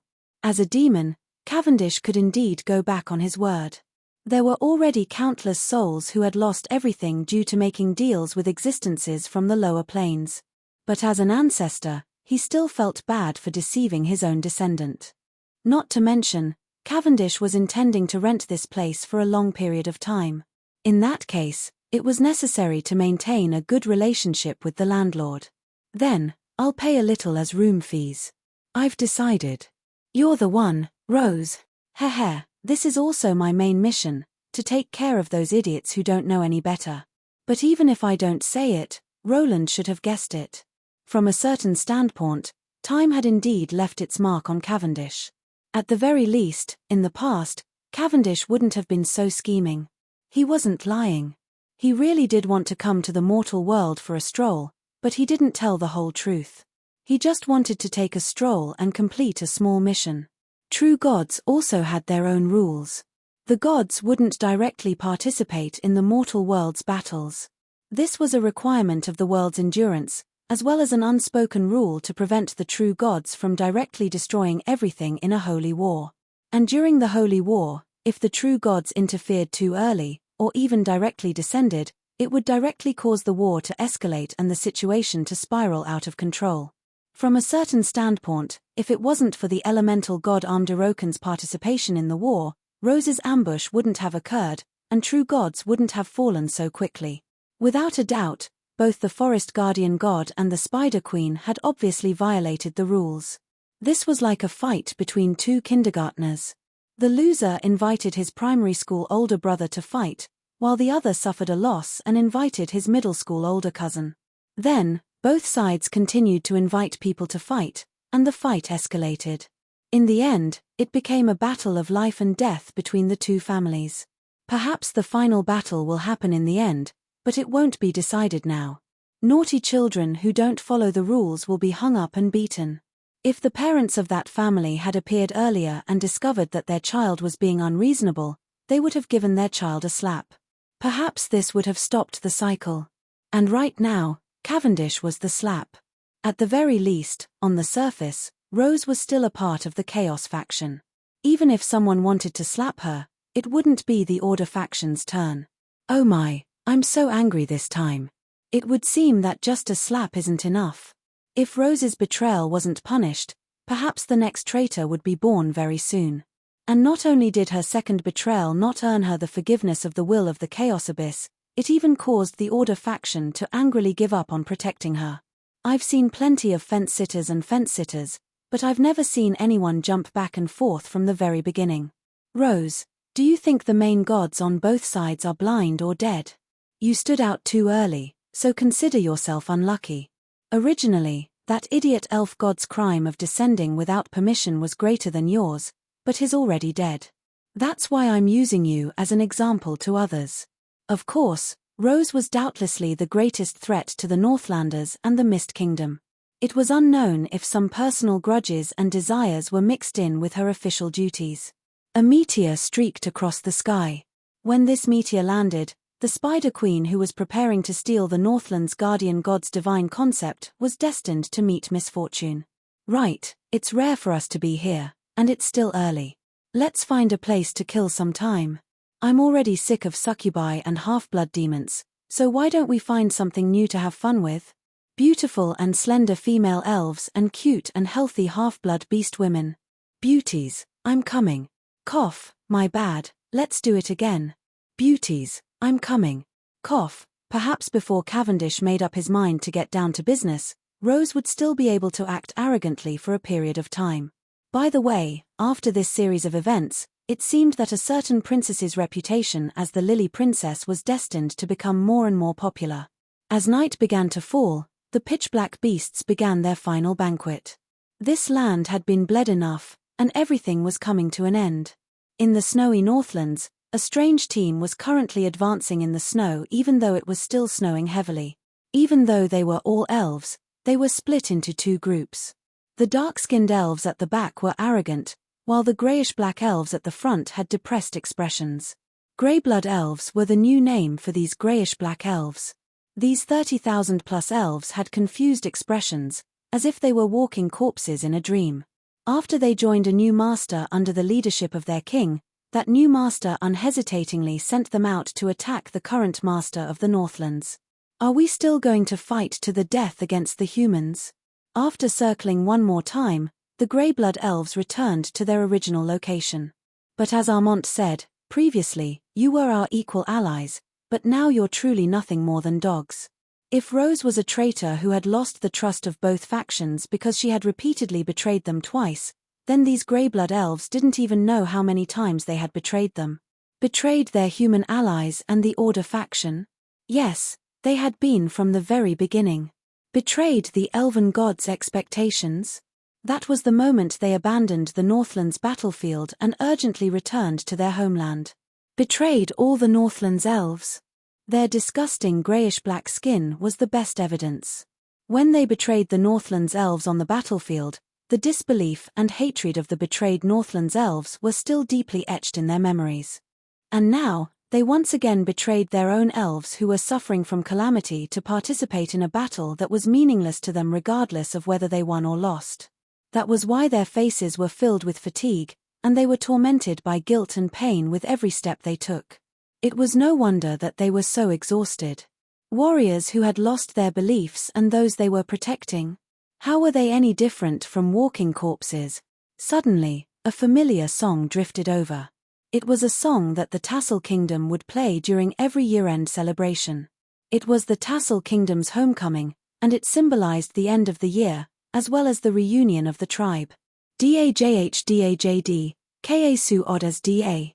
Distant relatives, where exactly have you gone? We miss you in our homeland, Frida LD, CAD. Are the ancient trees at home still green?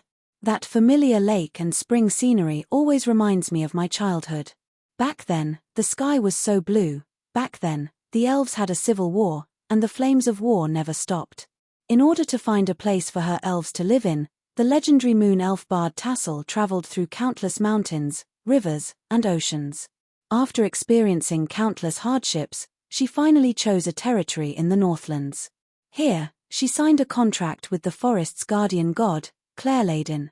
Then, she happily embarked on a journey back home. Unfortunately, the journey back home was just as long as the journey here. Tassel, who was physically and mentally exhausted, was unable to return home in the end. She collapsed on the way back. Fortunately, the news was brought back by her messenger pigeon. In the end, her elves fulfilled the promise she made with her and transformed the northern mountain range into an elven paradise. Finally, in order to commemorate this legendary bard, the elves rewrote the lyrics of the song she had composed when she was homecoming, creating a classic homecoming song. In the past, during the annual celebrations, the princess would sing this song for everyone, and they would sing in chorus to celebrate the hard-won beauty of today's life. Dada JD ad. Dal Dada 80. My family, I've finally found the home of my dreams. Our new home is in the Northlands. And now, That familiar song was echoing in the mountain range. This song was about home and memories, and it evoked the grey-blood elves' pain that had been suppressed in their hearts. The last time they heard this song, their loved ones who had reunited with them yesterday were still there. After all, every family had lost a few loved ones in this series of calamities. That song. It's exactly the same. Impossible. The soft whimpers finally turned into cries. Some people recognized the familiar voice of the singer, but that person was probably already dead. Your Highness Swana. Ah. No, it's impossible. The sharp-eyed scouts had already discovered the truth. There was a figure singing on the mountain range, and judging from the translucent figure that was faintly discernible, it was the legendary banshee. The elves' faces instantly paled. The ironclad truth was right in front of them, and they instantly understood many things. Kill her. Amidst the cries and cries, the Dark Elf General's angry roar was extremely eye-catching, and his order was carried out. Countless enchanted arrows were narked, and in the next instant, that fatal rain of swords would fatally destroy that lonely figure. No, don't. Finally, some of the grey-blood elves couldn't take it anymore and started arguing with the Dark Elves, trying to snatch those fatal enchanted silver arrows. But it was too late. The Dark Elf marksman had already mercilessly shot out a rain of arrows. Just as the newborn banshee was about to die, a miraculous scene suddenly occurred. A flaming phoenix flew across the sky, and all the arrows were burned to ashes. Several magic spells were also blocked by its flaming wings, and when the phoenix landed, it transformed into a female general wielding a flaming divine sword. Behind that cliff, countless figures appeared. It was the familiar silhouette of an army, and on the surface, it was an elite battle group from the underworld. Although I didn't plant this tree, and I didn't open this mountain, it's still impossible to pass through here, even if you intend to pay the toll, the red-haired girl said. The red-haired young lady said. Although her words were a little confusing, none of the Dark Elves dared to refute her. After all, this was the great figure who had the highest possibility of unifying the underground world, Phoenix Annie Lade. Another familiar voice caused the grey elves to tremble in shock. Perhaps some shocking tragedies were about to be exposed to the light of day. My brethren, you've been deceived. My death, that sudden declaration of war, it's all a scheme of an evil schemer. Chapter 191. No matter how long the night was, it would eventually pass. After winter came spring, when all living things would recover. But sometimes, the dawn after a long night would bring despair instead of hope. The world that was covered in snow wasn't always so beautiful. Sometimes, it would even make the corpses that froze to death in the long night seem even more frightening. When the first glimmer of dawn disappeared, the people who had been fighting in the dark for half the night discovered that this difficult night had come to an end. But those who were able to see the first glimmer of dawn were the lucky ones who were favored by fate. The Beastmen army furiously increased their numbers without caring about their losses. The inner city had already fallen, and all the human defenders had retreated to the third and final line of defense. This was a temporary defensive structure made of sandbags and earthen walls. This was also the city's final lifeline. The catapults outside the city had already stopped firing. It was impossible for them to accurately shoot from such a long distance. But now that visibility and the snow had stopped, the Beastmen's aerial knights could once again soar into the blue sky. It seemed that the Beastmen had already secured victory, but the current Beastman King Armont Bloodaxe didn't seem happy at all that victory was within his grasp. Instead, his face was filled with fatigue. More than 70% of our warriors were killed, and countless more were heavily injured. Only 2 of the great tribe leaders returned, and both of them were heavily injured. Lord Hammer died in the previous attack on the city. Now, Lord Wen, Wolf King Sostero, and Lord Lund have all died in battle. Lord Kagoma is also missing, and his probably. Bad news after bad news caused Armont to hesitate even more, but nobody could blame him. That was because the bandage on his right arm that had been chopped off at the shoulder was still leaking blood. Armont, who had lost an arm, was also heavily injured. As the great tribe leader of the allied tribes, he didn't have any obligation to avoid battle. The reason why he was able to survive was not only because of his outstanding personal combat strength, but also because he was sufficiently lucky. No matter what generation it was, cruel coastal battles were always the most fatal and dangerous. Even legend rank warriors could suddenly die in chaotic battles. A sudden hidden rock or arrow could cause a saint rank mage to collapse. The pitch-black night and the heavy snow made all this chaos even worse. We finally made it to daybreak. Armand sighed, but the survivors nodded in agreement. In a night fight, the unlucky ones would be killed by a stray bullet, while the lucky ones would be able to see their opponent and fall under a flurry of swords. As for the cunning and scheming Fox clan chief Wen, he was a classic example of unlucky people. He had been hit by a stray bullet from his own catapult, and 2 of his personal guards had died along with him. The scene was too horrible to look at. In fact, the orcs had unknowingly committed a great taboo in sieging a city, and that was never force your opponent into a corner. The other world did not have the right to surround the enemy and attack them at the same time. It gave the enemy a chance to escape, and it was also a buffer to prevent himself from being forced to die with the enemy. That night, the heavy snow and the besieging orcs blocked all the escape routes. The humans had nowhere to retreat to. They did not even have the chance to escape. Even a cornered dog would jump over a wall. How could those well-trained soldiers just sit back and watch their deaths be meaningless? If we can't escape death in the end, then we should at least fall down like a warrior, and at least drag one of our opponents down with us. The Allied army that had been forced to their limits exploded with astonishing combat strength. The fear of losing their city finally transformed into hatred for their mortal enemy. Their boldness to die together with the beast men, along with the most important geographical advantage in urban warfare, caused the ratio of casualties on both sides to change. The beast men suffered heavy losses.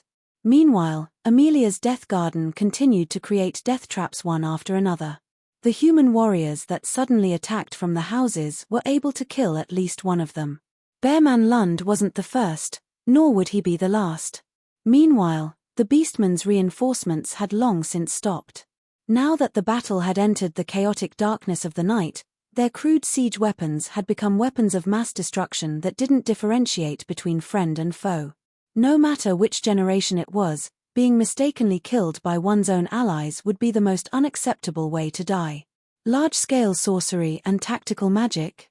With a visibility range of less than 10 meters, using these spells would have a 50-50 chance of killing both allies and the enemy. What was even worse was the silent and deadly cold. In this kind of damned weather where even a drop of water would turn into ice, the damage to one's clothing would be fatal, not to mention a wound. The extreme cold numbed the warrior's sense of pain. Small wounds that were easily overlooked in the snow wouldn't become infected, but the loss of blood and stamina would be the most fatal. If these wounds weren't discovered and treated in time, there would be far too many who would suddenly collapse while walking.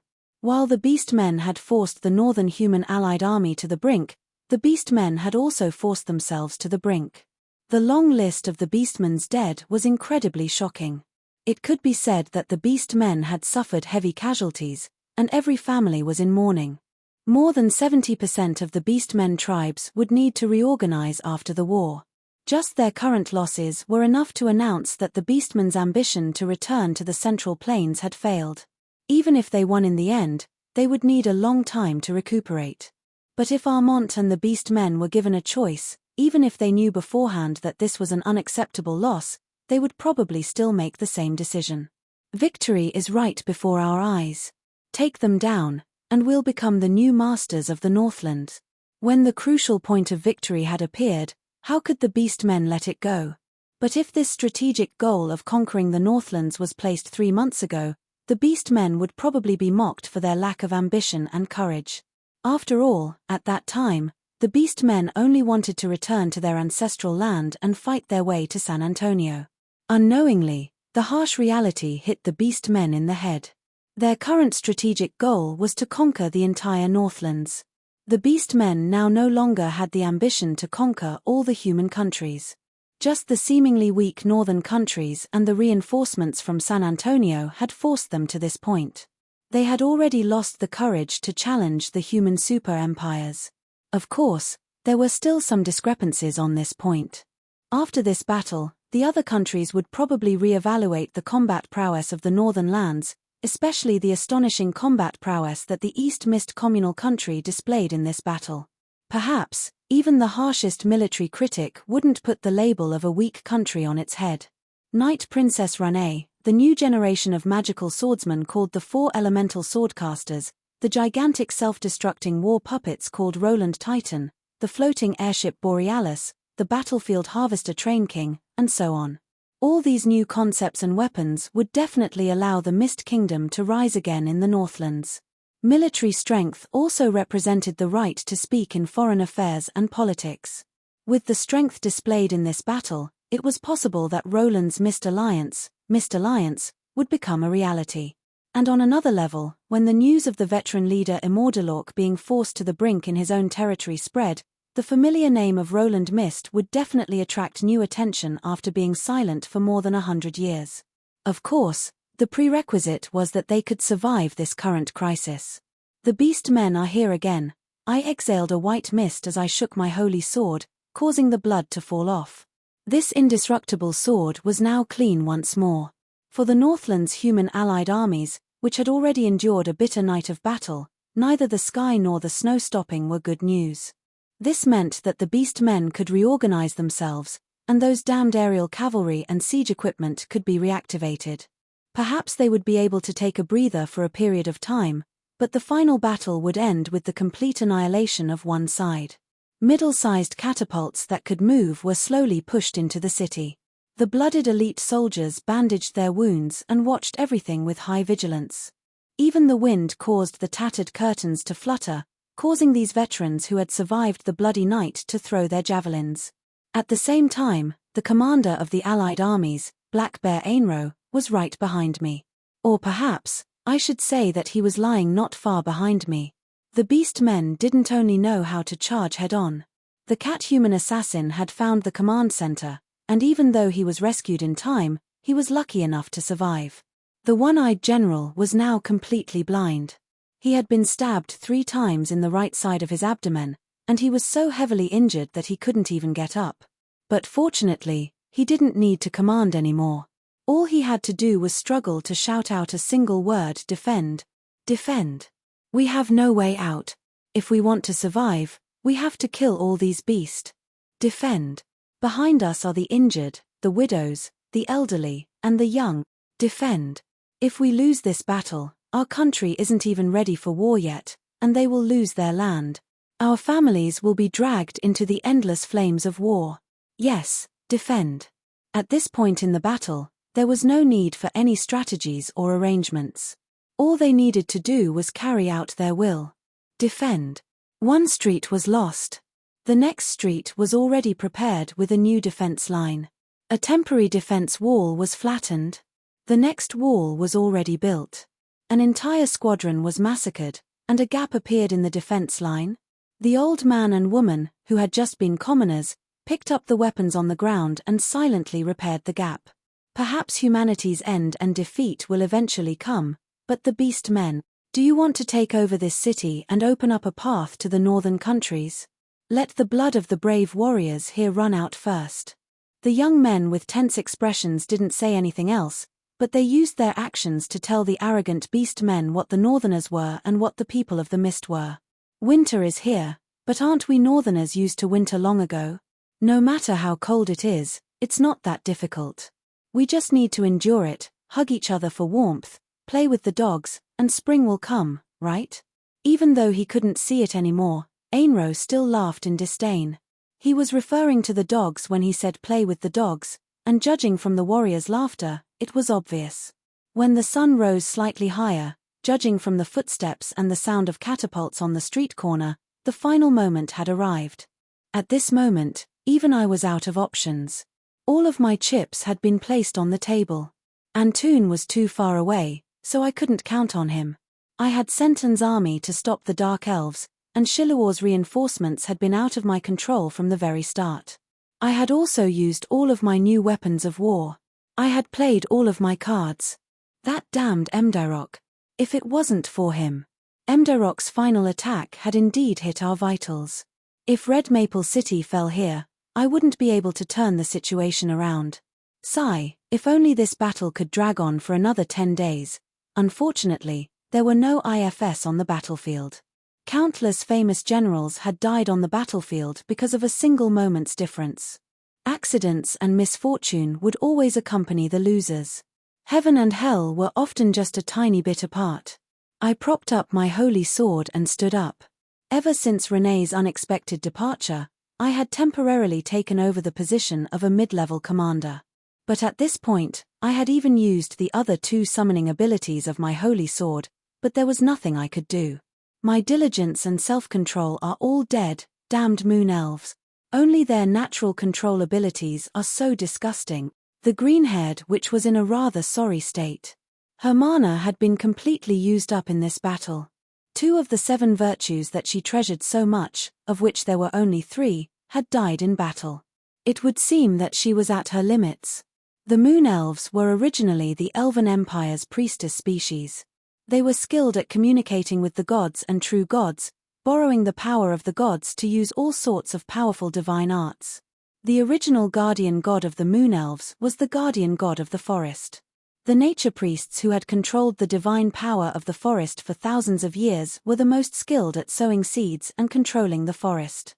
It was their natural duty to eliminate all unnatural and abnormal plants. That was why Amelia had met her natural enemy when her opponent was a nature priest like Adrian. She was at a great disadvantage.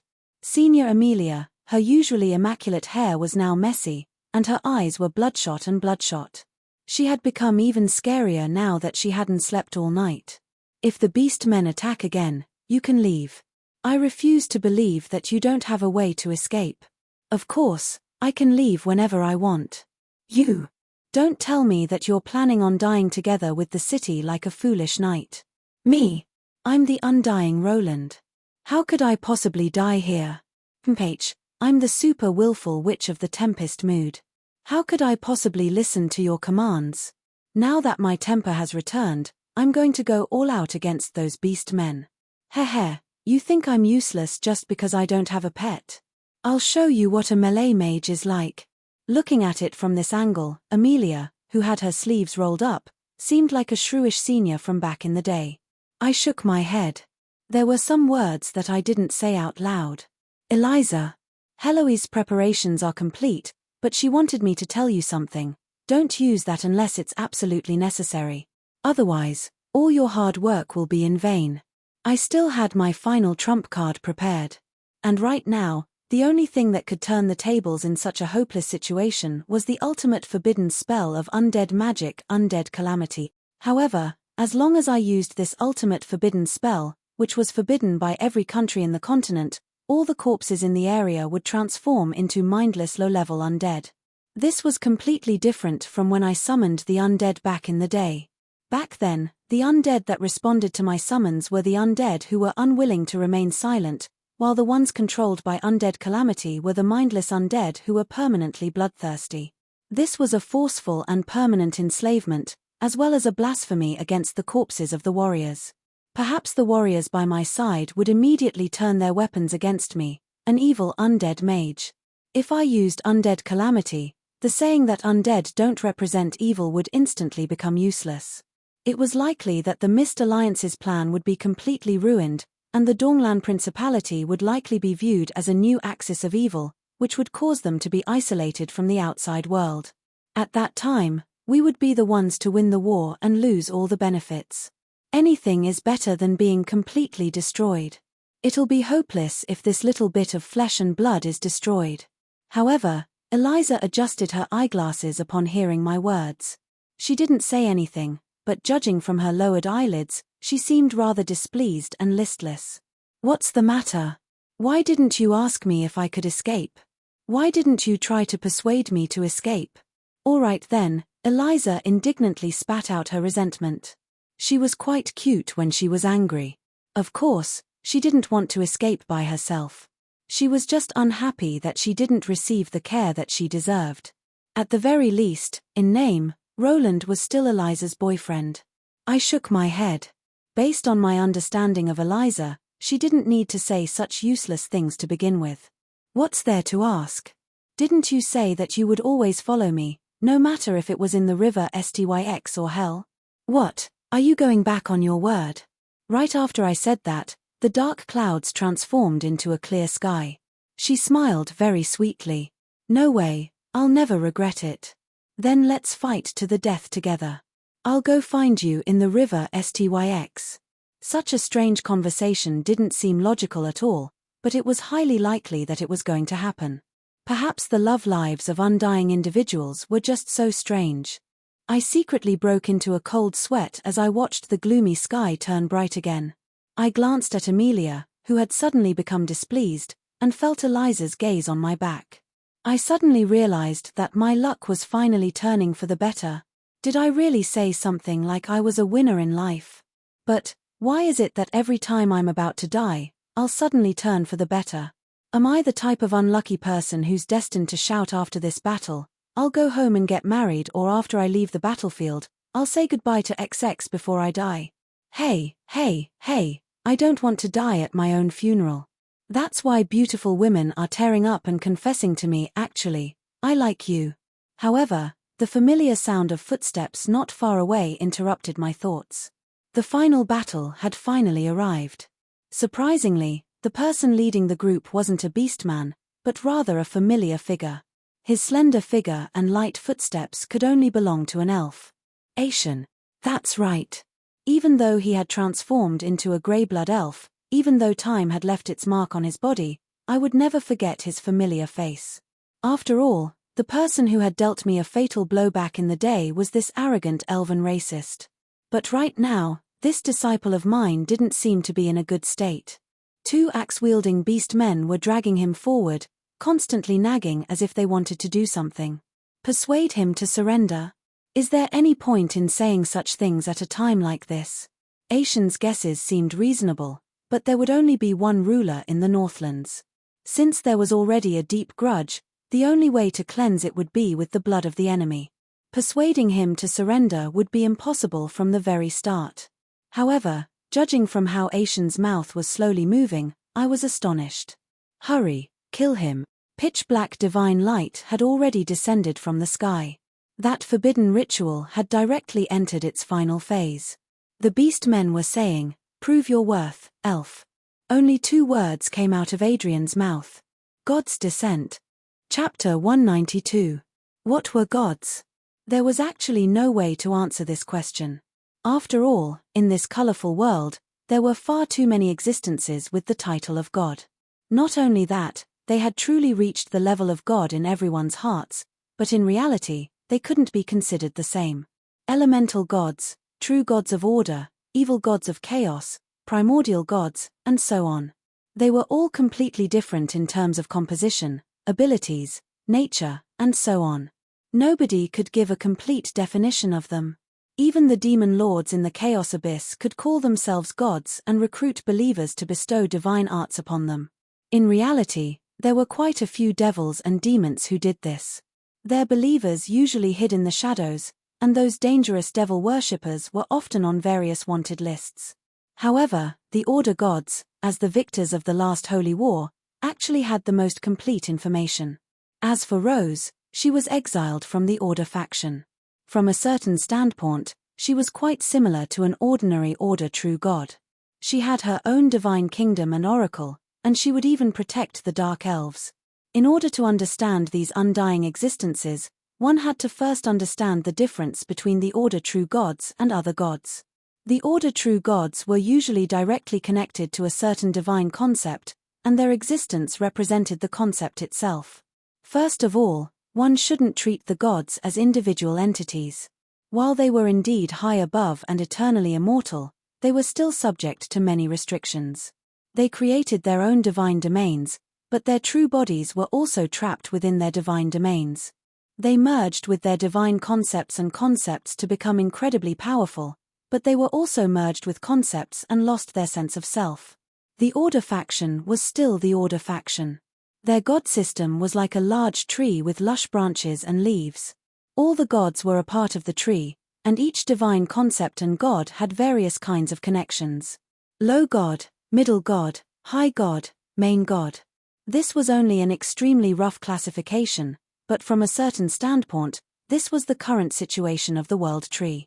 If the main gods were the top of the god system, Then the powerful gods were their branches that continued downwards, and the countless souls and power of belief were the nourishment for the world tree. In a way, Rose was still the same elven god of order from back then. She wanted to create her own world tree and make herself a true elven main god. Her first step was to rebuild the dark elven divine system, and the god of poison, Felix, was obviously the first. And when they became a part of the world tree and lost part of themselves, from a certain point of view, these true gods should not be treated as individual beings. The closest existence to their current situation was the collective concept of a country. One god and one divine kingdom. They were a combination of concepts and collective interests. While they obtained the authority of system administrators, they were also tightly bound by the responsibilities of administrators. Leave his own divine kingdom? That was a great taboo, and as long as they did not leave the divine kingdom, it was impossible for the gods to truly die. If the incarnation they sent out was killed, it would only be a loss of divine power. In the modern world where the elemental tide wasn't very active, there was a limit to the strength of an incarnation. A semigod incarnation might be able to deal with most situations, but against a veteran semigod who had experienced hundreds of battles, the incarnation would often become a test subject for the other party to research divine power. In order to allow their guardian deities to be truly useful, the ancient elf empire had once led the world in this area. God's descent. Using a special body, the true god would adjust his or her own soul wavelength to match the true god's soul wavelengths. Then, the true god would give up control over his or her physical body, allowing the true god's will to perfectly merge into his or her physical body, allowing the true god's will to be incredibly powerful. If the true god's descent was successful, the true god's will would perfectly descend. Will was power, and the soul was power. If the true god's descent was more than 90% complete, then in this state where the soul and body were one, the true god's descent would be far more powerful than his or her incarnation. His or her combat strength would be close to that of the true god's main body. It should be mentioned that God's descent was a double-edged sword. The soul was the other side of power. It was the pure embodiment of will and power. If the true god's descent died, it was highly likely that the true god's divine power would be greatly damaged. And if the true god himself was only a low god, it was highly likely that the true god would directly die. Claire-Laden, the forest guardian deity, was indeed incredibly powerful when he or she descended on his semigod-level descendant. In fact, he or she even forced Rose to descend on her true body. But it was precisely because of this that Claire-Laden's descent died in battle that Claire-Laden himself fell. The requirements for a god's descent were incredibly strict, especially the requirements for the true god's descent. It was only natural that the true god's descent would be as close to the true god as possible. It would be even better if the true god's bloodline and soul wavelengths were similar. From a certain standpoint, Cavendish's descent was the Chaos Abyss's version of a god's descent. At the very least, the principles were quite similar. However, there were professionals in this area. The human witches of the far west, the soul shamans of the beast men, and the moon elf priests of the elves all had god's descent physiques known as spiritual bodies. And the moon elves had a long history in this area. Moon elves had been an important role in the elf empire since ancient times. Throughout the elf empire's long history, all the high priests had been moon elves. Their natural spiritual bodies made it incredibly easy for moon elves to communicate with the true gods, and borrowing divine power to use super divine arts was a natural talent of their species. And when Adrian joined Rose's side, the Spider Queen unhesitatingly chose him as her future descendant.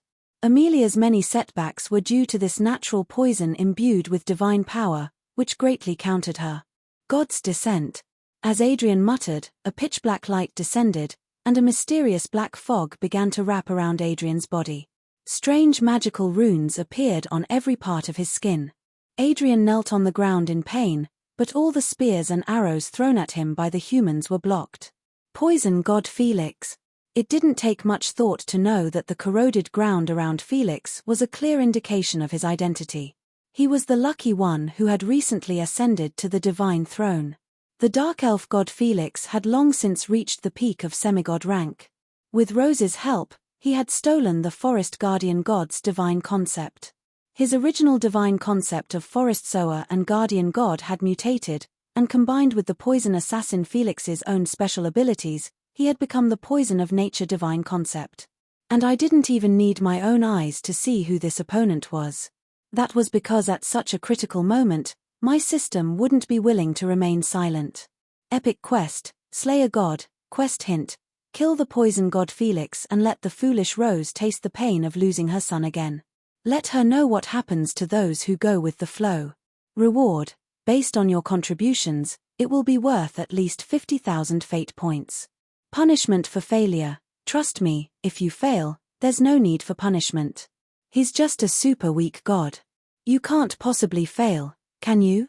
Slay a god. You really think highly of me. Even if he's a super weak god who just became a true god, I wouldn't have any confidence in killing him. The Adrian before me was no longer in human form. The power of a true god was beginning to change his form. With a series of distortions, the boundary between reality and illusion was broken, and a gigantic black spider walked towards reality. He was even more evil than the devil lords in my nightmares, and even more majestic than dragons. Right now, that gigantic black spider's 8 eyes were glowing with greed. The digestive juices in its disgusting giant mouth had already melted the ground in front of it, and the venom in its tail was constantly seeping out. The poison only reached the tips of its feet, and the venom between its legs was enough to transform the ground into a poisonous swamp. Its divine power gave it extraordinary supernatural abilities. Just looking down at it would cause others to despair. Just looking at it would cause the weak-willed to fall into despair and madness. But, fight it to the death. We have nowhere to retreat to. At least don't die like a girl. That's right, there was no need for me to waste my breath or forcefully lead the way. We had nowhere to retreat to. P2E. Rose, I'm going to properly deal with you for this. I spat out a mouthful of blood as I once again raised my Roland sacred sword and led the charge. I was prepared to complete this myth-ranked quest that belonged to me. With a god's descending body as the opponent, the battle was in dire straits. The huge spiders were so agile that they moved like precision machine tools, easily tearing apart the fortifications of the defensive line. Under the King of Poison's control, black mist surrounded its limbs. Magic spells and arrows were instantly destroyed before they could even come into contact with it. The most troublesome part was still that terrifying poisonous mist. Anyone who came into contact with it would instantly die. Those who didn't even get up yet would die. I've determined the divine power's attribute. It's not just pure poison, but also conceptual corrosion and withering, his causing life to deform in advance. Absolutely don't touch it. The moment Heloise finished speaking, Felix's giant eyes locked onto her, and he spat out a mouthful of purplish-black venom. Felix wasn't a brainless beast. His senses were far superior. Even though he only had the appearance of a black cat, he was able to point out my divine domain and nature, which made me his #1 enemy. While the battle was in full swing, the orc chieftains were watching coldly from the high platform of a tower not far away. Don't we need to send troops to help? Isn't that our ally? A pig tribe leader seemed to be rather puzzled. Weren't they supposed to be the main characters of the battle? Why were they watching their ally go into battle while watching from the back? This wasn't the beastman's usual style. Help! Heh, if that spider really doesn't turn around and kill us after wiping out the humans, I'll have to thank the god of war for protecting me. Ally! He clearly has such great combat strength, yet he's watching us suffer heavy losses after a night of bloody battle, and now he's jumping out to help. If this isn't stealing the spoils of war, then what is? Beast men simply preferred using their fists rather than their brains, and they weren't idiots. How could they not see through Rose's scheming? Armont spread out his single arm, and the slowly falling snowflakes landed on his palm. As they accumulated, they were melted into snow water by the warmth of his palm. Crack. Armont clenched his fist tightly, and a vicious glint appeared in his widened eyes. At this moment, he was undoubtedly the Beastman King. Prepare for battle, and finish organizing the troops before the snow falls. In this battle, no one, no race, is worthy of trust. Brave warriors, prepare to fight to the death for honor and our ancestral land. Even if we're destined to be buried here, We'll let this cruel world understand the backbone of us beast men. Suddenly, an aged horn sounded from afar. That was a summon from a true ally. They're finally here. All the tribe leaders revealed delighted expressions. At this moment, I had just received a scout's report, but I suddenly froze. How can there be more beast men? Didn't they already send out their main forces? But from the direction of the incoming army, as well as the tribe's battle flag, I instantly understood. Beast men of the plains? That damned Amdirokan. Since the beast men of the plateau region were capable of using earth elemental tunnels to reach human territory, then why couldn't the beast men of the plains region do the same? Perhaps this was Amdirokan's final trump card. But right now, there was nothing I could do. I thought that the venomous spider in front of me was already difficult enough to deal with. Heloise, prepare yourself. If we must die here, at least drag these bastards down with us. Suddenly, another battle drum sounded, and that familiar elven chant actually caused the huge spider to reveal a human-like expression of delight. As for me, after carefully listening to it, I also smiled. Finally, it's time. Chapter 193. Iron Bloodline, Bronze Body, Silver Dignity, and Gold Will. These were the divisions that humans came up with. Every rank was actually the result of countless hardships, blood, and tears. The silver and gold species didn't need to make such divisions at all, because they were born above the so-called silver and gold species. In their eyes, dividing power levels so low was no different from dividing ranks for their own children. It was completely unnecessary. For humans, however, each rank represented the fundamental evolution of a warrior. Iron Bloodline, Bronze Body, these names explained everything. At this rank, human mags would construct mana circuits within their bodies, while warriors would discover the potential of their physical bodies. Bronze Body also meant perfect body. This didn't mean that the physical body was also perfect. Rather, at this rank, ordinary people would no longer be able to discover new power from their own physical bodies. In that case, what exactly was silver dignity? This was something that was worth discussing. After all, it was completely different from other ranks. Things like dignity were completely incomprehensible. Incomprehensible? At this rank, humans can finally maintain their dignity in front of other species. Only at this rank can we be considered to be on the same level, and only then will it be possible to be compared. If you only look at power level, there isn't even a fundamental difference between silver and bronze. However, there are some things that can be sensed only at that rank. Silver and bronze, the peak of mortals and the beginning of inhumans, may not seem to have much of a difference, but it's actually the difference between heaven and earth. These descriptions were actually quite vague, but for true silver powerhouses, they were as natural as breathing and eating. This was like asking a person how to breathe, how to use their strength, and what tricks they had. Perhaps even if everyone knew how to breathe, they wouldn't be able to explain it. Now that I've reached the silver rank, I finally don't have to worry about being mysteriously killed. 4 silver powerhouses, life force and mental strength were both solid foundational powers. They could create a warrior's key, a mage's magic ring, which formed an invisible barrier. Their effects were different, but at the very least, they could all defend against external attacks.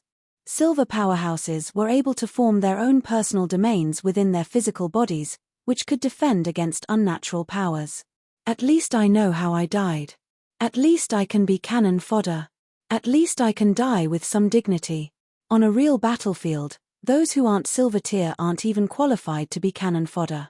Under the great magic and profound swordsmanship of a legend, in the soul world of a saint, they are as defenseless as rocks, trees, and other inanimate objects. One thought and one look can kill them on the spot. There's no chance of survival. How can they win? In that era where many races fought each other, a young silver who was regarded as a genius by his own clansmen had a face full of helplessness and self-mockery.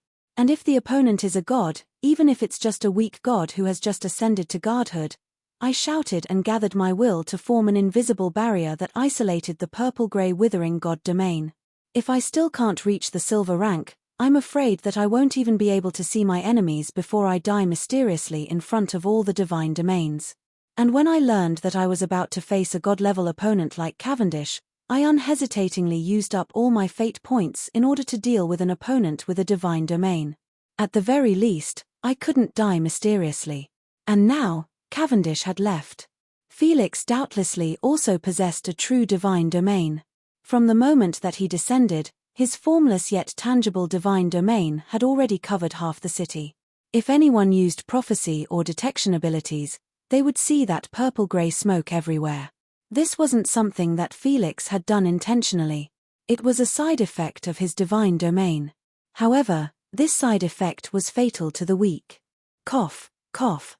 The injured people behind me couldn't help but cough up large mouthfuls of blood. That black, filthy blood was only a symptom of their worsening injuries. Mom, I feel so bad. I can't breathe. In a shelter, a yellow-faced girl with dark blue lips begged her mother for help. She wasn't the first to be unable to endure it. Currently, most of the commoners in the shelter were coughing. Those who were sick suddenly got sick, and those who weren't sick suddenly got sick. Infectious diseases began to spread. The withering god domain and the poison god domain were leading them towards death.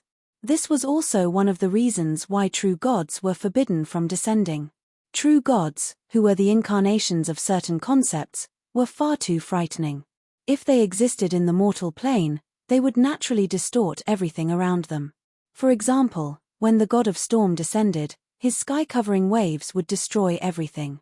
When the sun god descended, his frighteningly high heat would transform the mortal plane into hell. Even the god of law's divine domain would likely create a strange domain where anyone who committed a crime would be punished. Felix was a half-spider, half-elf god of poison. His new divine domain included nature's end, withering poison. In his divine domain, all natural creatures would be affected by his divine domain. Even the god of law's divine domain would likely create a strange domain where anyone who committed a crime would be sentenced to death. This wasn't the destruction of their own will, but the destruction they brought to the world was unavoidable. That was why no matter if it was the order gods or the evil gods of chaos, they would do their best to avoid having their god domain or their true bodies descend. But since Rose's true body had descended, the unspoken rules had long since been broken. In that case, it wouldn't matter if her subordinate Felix violated the rules again. If we don't expel him as soon as possible, we'll all die. Perhaps this new poison god would be punished by the gods in the future, but if we didn't eliminate the god-level existence before us in time, we wouldn't be able to see the future. The only fortunate part was that the gigantic spider god before us wasn't able to control his divine domain very well. His divine domain naturally spread out, but its effects were actually weakened. It wouldn't be able to pose an immediate threat to the warriors who actually faced it. Those who aren't at the silver rank, retreat. Take the commoners and retreat as far away from his divine domain as possible. The overall evaluation doesn't count. It has to be the power level of your true body. Even powerful individuals at the silver rank would only be cannon fodder for a few seconds. Just being stared at by this gigantic spider would cause many to vomit blood and die. What surprised even me was that I was in an unexpectedly good condition. It was as if the divine domain didn't have any impression of me at all. This was probably something that even legend rank individuals wouldn't be able to do. The small world created by my physical body was actually able to completely block out the divine domain's influence. This definitely wasn't some simple coincidence. Instead, it was a special ability of my bloodline that specifically targeted me. Host's willpower has exceeded 20, and you've reached the silver rank. You've also been suppressed by the divine domain. All conditions have been met. Congratulations to Host for awakening the racial talent, Chaos Barrier. Chaos Barrier. Protect your own existence from the divine domain and soul world's pressure. Reduce the effectiveness of will type and illusory abilities. Although the explanation was rather simple and vague, it was doubtlessly the most practical ability I had right now. At the very least, with its help, I would be able to calmly observe the overall situation and make arrangements and commands. What? Go up and fight me? Right now, I probably wouldn't even be able to harm him if I didn't use my forbidden techniques. That would be no different from suicide. Borealis, cover him with your cannons. In the endless snowy night of tug-of-war, the Borealis, which had lost its vision, was completely useless. However, it still had sufficient ammunition and energy reserves. Under my command, the eager Envy immediately opened fire on all of its cannons. Asterisk boom. Asterisk boom. Asterisk countless explosions exploded on Felix's body like fireworks. The Mage Tower's lightning and explosive flames never stopped, and the sound of explosions kept echoing. The battle was quite spectacular. Unfortunately, in front of the astonishing defensive power of a true god's descended body, this product of mortal engineering couldn't even break through its defenses. But it's enough. It's more than enough as cover. Senior Amelia, aha! With a shout, the green-haired witch transformed into a shooting star that shot upwards. When she suddenly began to fall down, she had an aura even more terrifying than a real meteor. For the gigantic Felix, that was nothing more than a meatball the size of a grain of rice. He didn't need to pay attention to it at all. However, Amelia's sudden heavy punch caused the gigantic beast to scream pitifully and stagger. Judging from the dark green venom that sprayed out from the wound, this punch had pierced through its internal organs. Amelia used her strength to prove that the older, the wiser. Even if her abilities were naturally countered, as a veteran semigod, she still had the ability to fight. The elite warriors of the allied army had already rushed to Spider's side, but they suddenly stopped. There's mucus on the ground. Also, be careful of invisible nets. Those were his final words. Felix, who had suffered such a heavy blow, furiously activated his divine domain at full power. A grayish-black poisonous mist spread, and the warriors not far from him were the first to suffer. Strange tumors suddenly spread throughout their bodies, and they collapsed with their eyes wide open in anger. Seeing how pitiful those warriors were, the ones following behind hesitated. At this point, it wasn't that they were afraid of sacrifice, but that the sacrifice had to be meaningful. Fortunately, a god's interference in the holy war would definitely lead to another god's retaliation. When Felix's god descended, some existences also had a reason to interfere. Our reinforcements finally arrived. A familiar, glorious silver light descended. Wu Mianzhe's will had been observing the battlefield this entire time. When the enemy true god disobeyed the rules and acted rashly, he decided that he had to interfere as well. When that light dissipated, an entire army had appeared where they had originally been. The messy battle flags were nostalgic, and their familiar faces caused exclamations of surprise. Lomtu Basra. That's the legendary hero Valkyrie. Isn't that General Lolly? She just died on the battlefield 2 days ago, and so did General Basra. How did they come back to life? Idiot, that's Valkyrie. Didn't a true god declare that any warrior who dies in battle for the sake of protecting Valkyrie can become a true Valkyrie? This cruel war caused countless Northland's warriors to fall on this land, but it also allowed the newly born Northland's guardian god to open his own temple of Valkyrie. And now, under Basra's leadership, this newly born Valkyrie army returned to the mortal plane. Spears were thrown like lightning, and the sword-wielding Valkyrie was already beginning to slice apart the spiderwebs.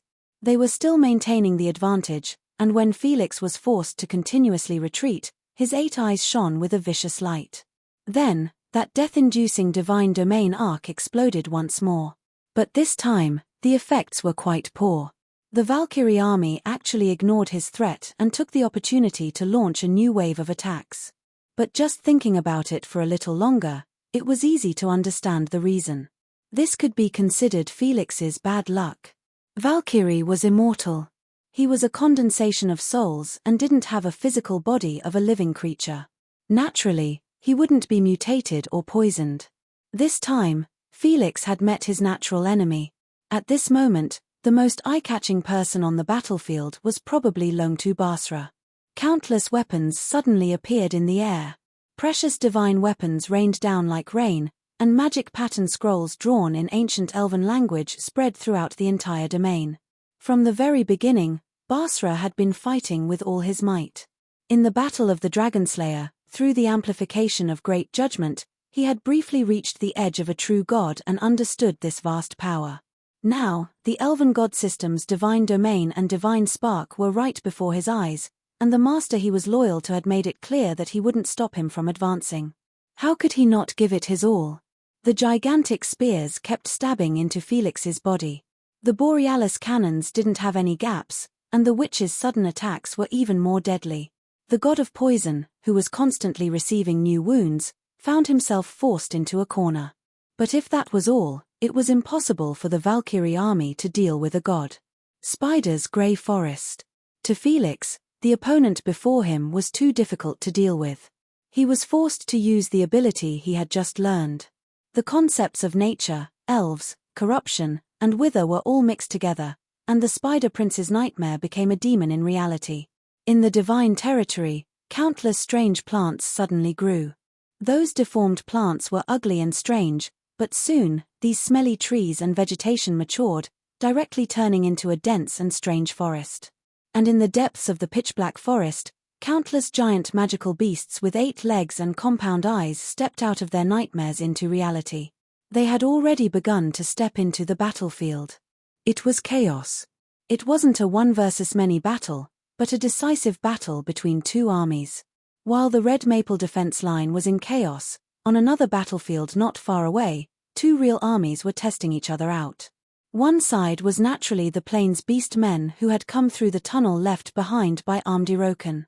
And from the very beginning, the Earth Elemental God, who had communicated with Ement Bloodaxe, had never thought of completely opening up this secret tunnel and letting the Plains Beast men fight for victory with them. And when the battlefield reached a stalemate, Ement and Amdiroken finally made up their minds and requested for new reinforcements.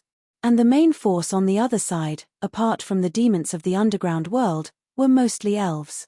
But Felix's joy was destined to be for naught, because the elves who came were destined not to be their reinforcements. Apart from the silent underground alliance, there were also more than 30,000 new species of elves. Their greyish-black skin was similar to that of the dark elves. They had once accepted Rose's power of corruption, but their skin color was slightly lighter. Under the leadership of a Banshee princess, they broke free from Rose's control and stood against the dark elves. The underground army, which had a mix of grey elves, and the distant Plains Beast men. The 2 armies were on guard against each other, but obviously lacked the determination to fight a direct battle. And in the army camp, Swanna's face was filled with worry as she looked at the gigantic spider that was the size of a mountain in the distance. After all, that was her father, the person she had once trusted the most, and the perfect king she respected. The humans, who are naturally weak, are fighting to protect their home. But our elves are still suffering. The army has collectively fallen into the fallen elves, and even the king has turned into a monster. At this point, I'm afraid that it's impossible to turn back. Father, is this the ending you hoped for? Is this the pride of the superior elves that you are so proud of? Chapter 194. The accumulated corrosive divine power began to corrode the entire world. As a true god, Felix had stayed in this plane for far too long.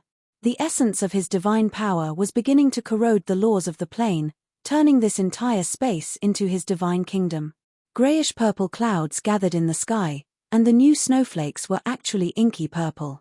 The violent winds in the sky had a slightly sweet fragrance, but anyone who accidentally smelled it would feel dizzy. With Felix as the center, there were no longer any trees or vegetation. All the plants had withered, and the small animals had either died to the ground or mutated into the most frightening man-eating monsters. The battle between humans and true gods continued. Even when faced with the descent of a true god's incarnation, the defending army still didn't give up. They continued to fill in the gaps, or perhaps it should be said that they were stalling for time and struggling at death's door. This was a battle where there was no hope of victory. Or, to put it more bluntly, this was a one-sided massacre. In this increasingly distorted world, the poison had already seeped into every breath. Every moment, someone would suddenly collapse and die. And the brave warriors fighting against this spider on the front lines were rapidly falling to the venom and sharp claws that contained divine power. If it wasn't for the fact that the Valkyrie army, which didn't fear the venom and didn't care about sacrificing themselves, acted as the main force to restrain the spider, and the warships that were constantly firing cannons from afar gave Felix enough trouble, the battle would probably have already collapsed. But this definitely wasn't a solution. The powerful fighters that the northern countries had painstakingly nurtured fell without a single exchange. Even though the Valkyrie army was the main force, many of them were sent back to Wumianzi's Valkyrie palace. Is this the power of a god? It's truly despairing. If such an existence appeared in the Ottoman Empire, on a high platform far away from the battlefield, the worried hermit could only shake his head helplessly as he put down his binoculars. At first, the Ottoman Empire had sent him and a squadron of White Wolf guards as a volunteer army to provide support. Originally, they were only there to transport supplies and gather information about the north. Dasos's ambition had never been extinguished. But nobody expected that the Beastman's ambush, which seemed to happen every few days in history, would turn into such a cruel battlefield. Is this the Holy War? Everyone's eyes were completely bloodshot. Legendary heroes and true gods that were rarely seen in the past had appeared, and the silver and gold fighters that the various countries viewed as treasures were actually nothing more than pawns on the battlefield. Oh, another dozen have fallen. It'll take us at least 10 years to train a silver fighter that doesn't rely on equipment. Hemet's sigh came from the bottom of his heart. The fact that the war had escalated to such an extent had undoubtedly exceeded everyone's expectations.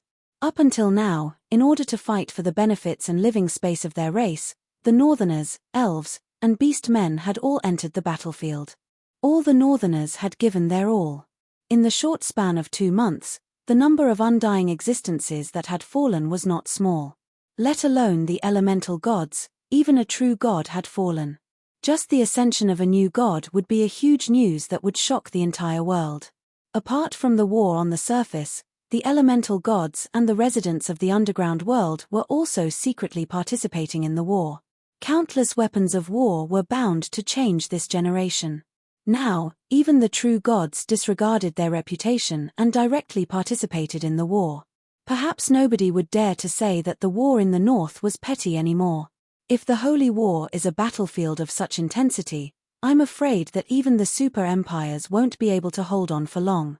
Looks like I'll have to discuss this with His Majesty and the Empress when I return. I'll have to be lucky enough to survive this calamity first. Shaking his head, he dispelled the unnecessary thoughts. Then, he handed a magic crystal with sufficient information to the Griffin Knight who had been waiting for a long time. Give this to His Majesty Dasos. Then what about you? You don't intend to leave? It's better that you leave with me. The Griffin Knight's doubts weren't unfounded. If Red Maple City fell, the Beast Men and the Poison God wouldn't let Hermit off just because he was an Ottoman. But now, Hermit shook his head. I intend to see this war to the end. It's worth exchanging my life for first-hand information. And I still don't think that the humans will lose. The Griffin Knight soared through the sky and flew towards the south. When a feather fell from the sky and landed on Hermit's hand, he heard slightly heavy footsteps behind him. As for Hermit, he already knew who it was that had arrived. You want to fight? You've seen it for yourself. In a battle of this level, you're just cannon fodder. There was only silence behind him. There was no reply. But it showed the determination of the White Wolf Knight. Even if they were only a guest army, they were unwilling to watch their own kind die in battle and the civilians be slaughtered without doing anything. As a knight, they were unwilling to do anything. Only cannon fodder? They weren't newbies who had just entered the battlefield. How could they not know the difference in strength? But, even if they knew that there were thorns in front of them, the knight's face was still filled with determination. Their eyes were firm and their arms were firmly gripping their weapons. Since the beginning of the war, their fighting spirit had been burning and their blood was boiling. The knight fights for justice. They swear to sacrifice their blood to fight against injustice and evil. The knight fights for protection. They treat the weak kindly, but when the butcher's knife is aimed at the innocent, the weak, the sick and the disabled, they will become the strongest barrier of flesh and blood. The knight fights for royal power. They protect their homeland and are loyal to their liege. But righteousness is their true code of conduct. If there is a conflict between the two, they will listen to their own hearts and make a choice. At that moment, the ancient spirit of the knight didn't seem to be outdated. There was a silent silence. It was these knights who were loyal to the king who made their own choice. Hermit shook his head as if he already knew that this would be the result. It seems that I've said unnecessary words. Letting you retreat will only bring shame to the White Wolf Knight and make the Ottoman Empire be looked down upon by these small border countries. Go, perform well. Don't let the Northerners look down on us Ottoman people and the White Wolf Knight of the Ottoman Empire. White Wolf. Victory. That was the White Wolf Knight's angry roar. After this short but resounding battle cry, the knight who didn't intend to turn back left, and the sound of his footsteps gradually faded away. Hermit shook his head and focused his attention on the battle. A knight had a knight's duty, and a military advisor had a military advisor's task. Right now, the most important thing for Roland was to collect enough information on the battlefield. At this time, some information was so valuable that he could exchange his life for it. Every moment was precious, and he couldn't afford to relax for even a moment. But what he saw next through the binoculars was rather confusing. That Roland, why did he stop? What are they hiding from? Corodian, a tigerman, was the temporary tribal leader elected by the beast men of the plains. He was also the one who called for this joint operation. Corodian was famous in the Northlands. In a way, he was also an old acquaintance of René's. He had been among the beast men who had been defeated by Roland. In the entire beastman society, Corodian was famous for being a radical. Every year during the tribal leaders' conference, he could be heard shouting, "We're going to sweep through Donglan and attack all the way to San Antonio." But right now, Corodian, who had always been decisive, had an expression of hesitation. He even faintly seemed to be regretting his decision. Fighting against the elves here for no reason? It's meaningless no matter how I think about it. War was an extension of politics. Nobody would want to fight a war without benefits. Naturally, what Emmett had promised the beastmen of the plains was to allow both sides to simultaneously fight against the humans and divide up the other's territory. Of course, even if the beastmen won in the end, how much they would get would depend on the difference in power between the beastmen and the humans. Right now, wasting precious resources on a random enemy in a random location wasn't worth it at all. That's a bird. A dragon knight? No. That's Superman. Oh, no. That's just a naked muscular man who's only wearing his underwear on the outside. Ugh. So disgusting. Soon, Corodian didn't need to hesitate any longer. A gigantic shadow descended from the sky and landed right in between the two armies. Asterisk boom. Asterisk Corodian suddenly stabbed himself into the ground and instantly made a pose like he was contemplating something. When everyone looked at him, he suddenly raised his arms, bent his elbows, and punched the air. He made a pose that showed off his muscles by flexing his biceps. Then, he smiled. Love and peace. Please stop. This world is so beautiful. We don't need to fight. Make love and no war. We need to love each other and not fight. Corodian's pearly white teeth were reflecting the light. He smiled brightly and spoke louder and louder. By the end, he was actually singing. What made people feel uncomfortable was that he was clearly a muscular monster, but he had a handsome face that was so beautiful that it could be found in a shoujo manga. His face was also filled with bashfulness. Such a sharp contrast made him seem even more incongruous. Kill that pervert for me. All right then, Corodian unhesitatingly shouted out what everyone else was thinking. His subordinates executed his order as fast as they could. Not only were the beastmen impulsive, even Swana had the urge to order people to shoot arrows at Corodian. But unfortunately, all the arrows fell to the ground before they could even reach Corodian, as if there was an invisible barrier around him. Oh my, you're such a naughty child. In that case, allow me, Omar, to teach you what love is. Corodian flexed his latissimus dorsi, biceps, and triceps. Corodian's body and mind were glowing as he performed all these beautiful poses that would make anyone want to vomit. The next instant, an innumerable undead army appeared out of thin air. My heart is filled with my people. As the king, my foothold is our country. I love my undead, and they love me. This is my ultimate love. Corodian threw an extravagant flying kiss at the skeletons as he kept winking at them. The brainless skeletons that he controlled actually made a shy pose together, while the pitiful intelligent undead, for the first time, and learned that even undead could be disgusted to the point of vomiting on the ground. However, power was the best way to pass the test. Even though Corodian was obviously a pervert, the dense undead army caused the excited beast men to retreat. Are you Lord Omar? Bones. Roland probably can't hold on for much longer. Please hurry and help him. Oh, so you're the red-haired little Anne? Little Lionheart told me about you before. You're just like in the information.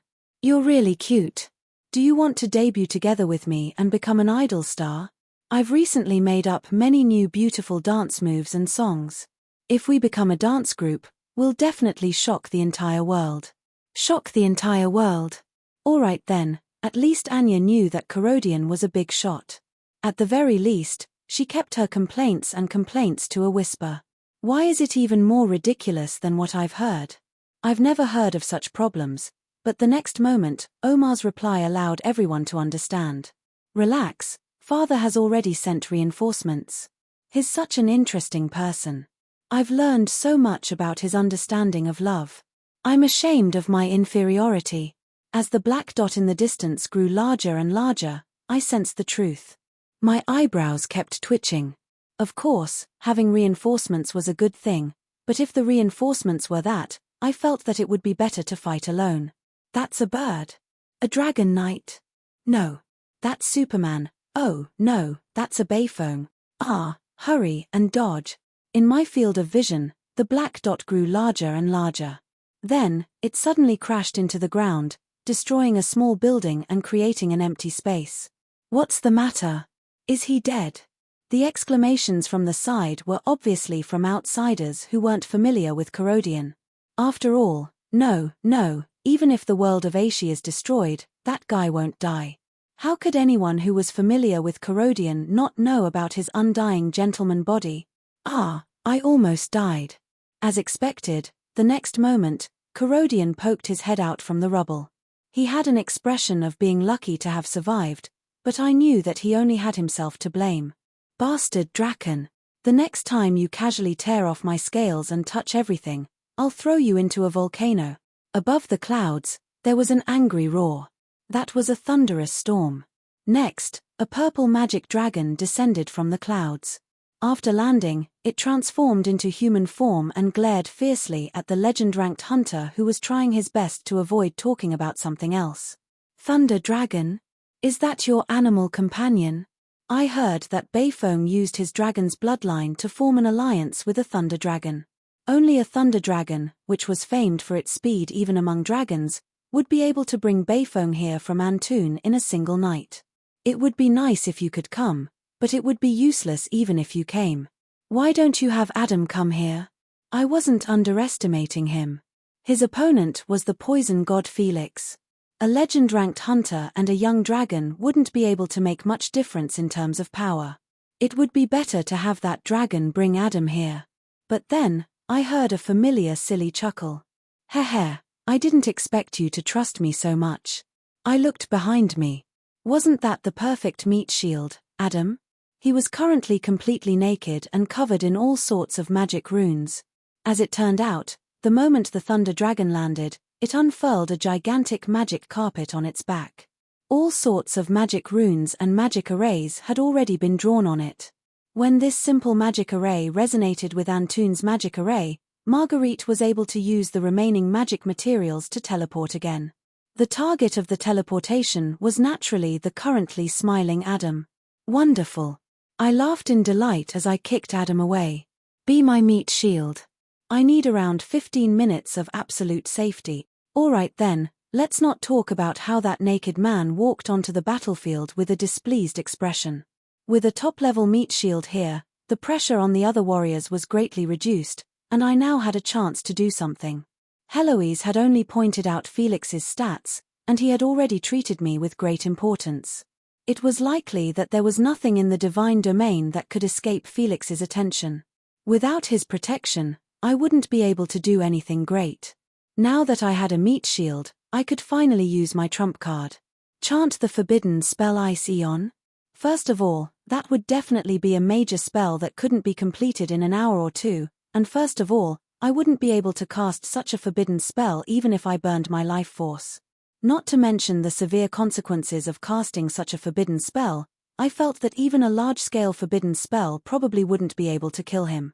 Also, I felt that the moment I started chanting the incantation, the earth-shaking magical waves would be like begging Felix to kill me at all costs. In the past, I had the protection of an undead army, but now I didn't have that ability. If my opponent was an endless horde of beast men, I wouldn't be able to do anything about it. But if my opponent was a true god, then I really did have a trump card that wasn't really a trump card.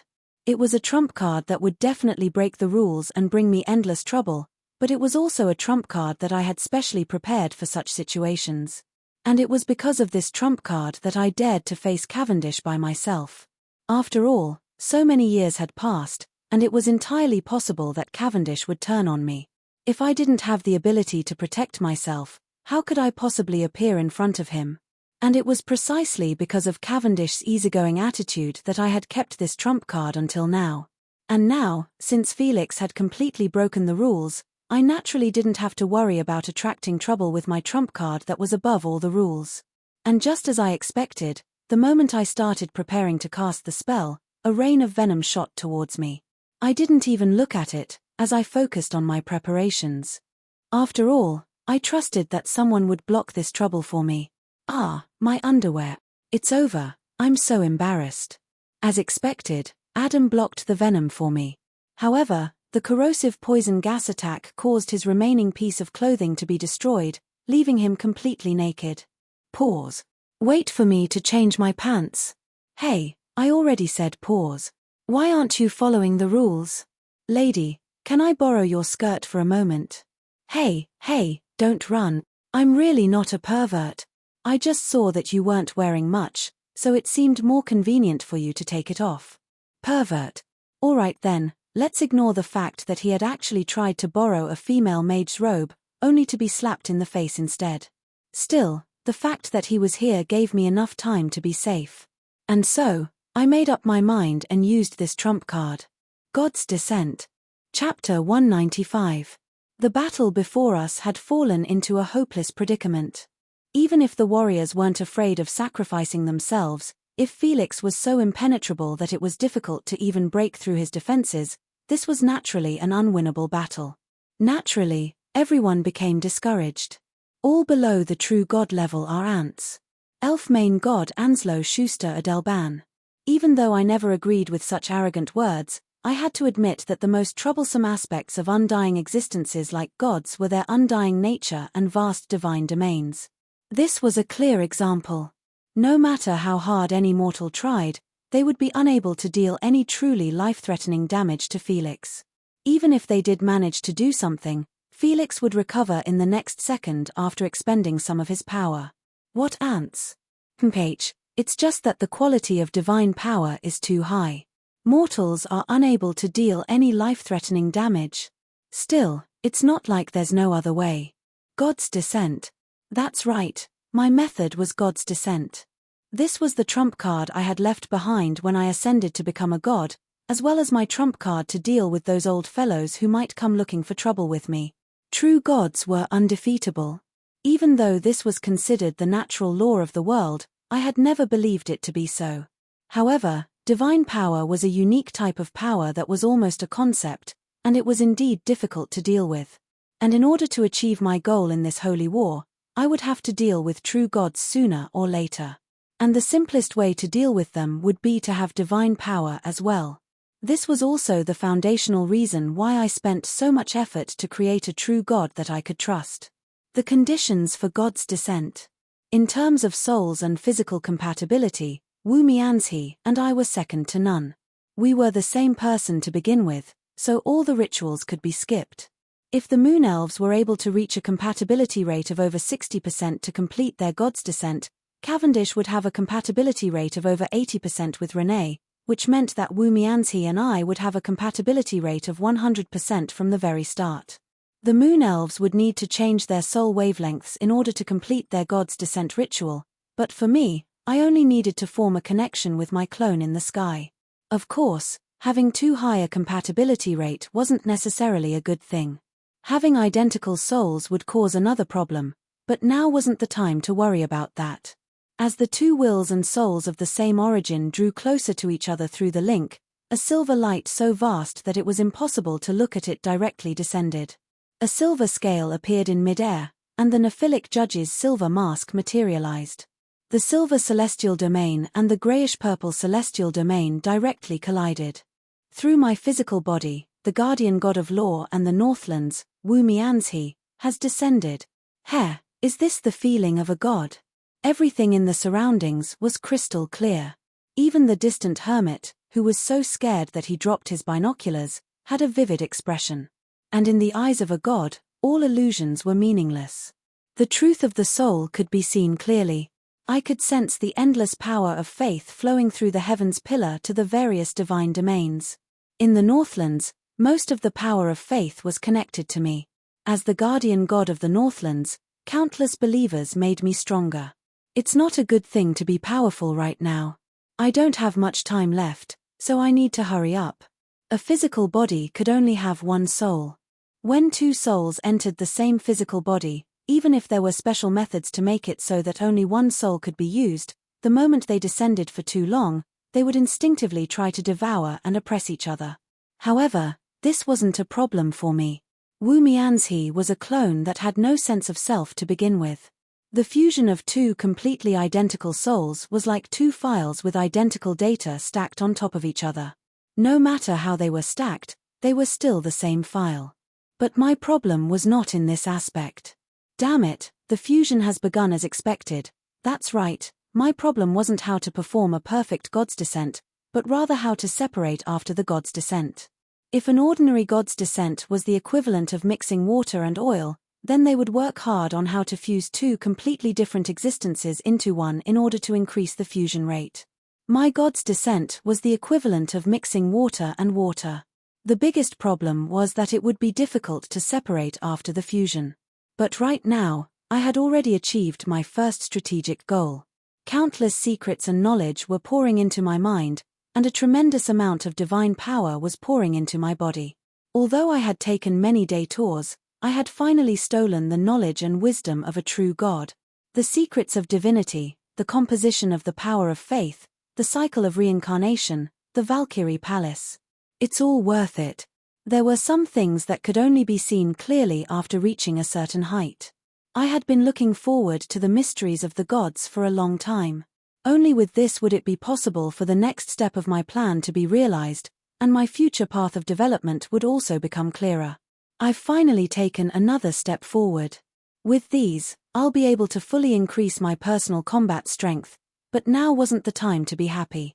My will was already beginning to become hazy. Wumianzi, who was a vast ocean, was currently fusing with me, who was a small stream.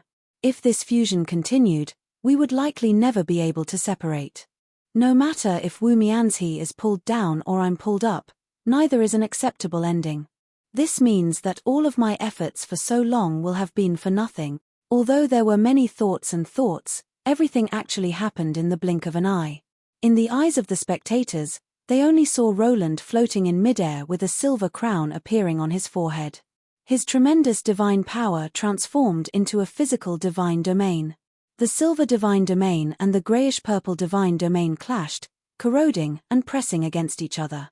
The two descended gods immediately clashed, using the most barbaric method to compare their power levels.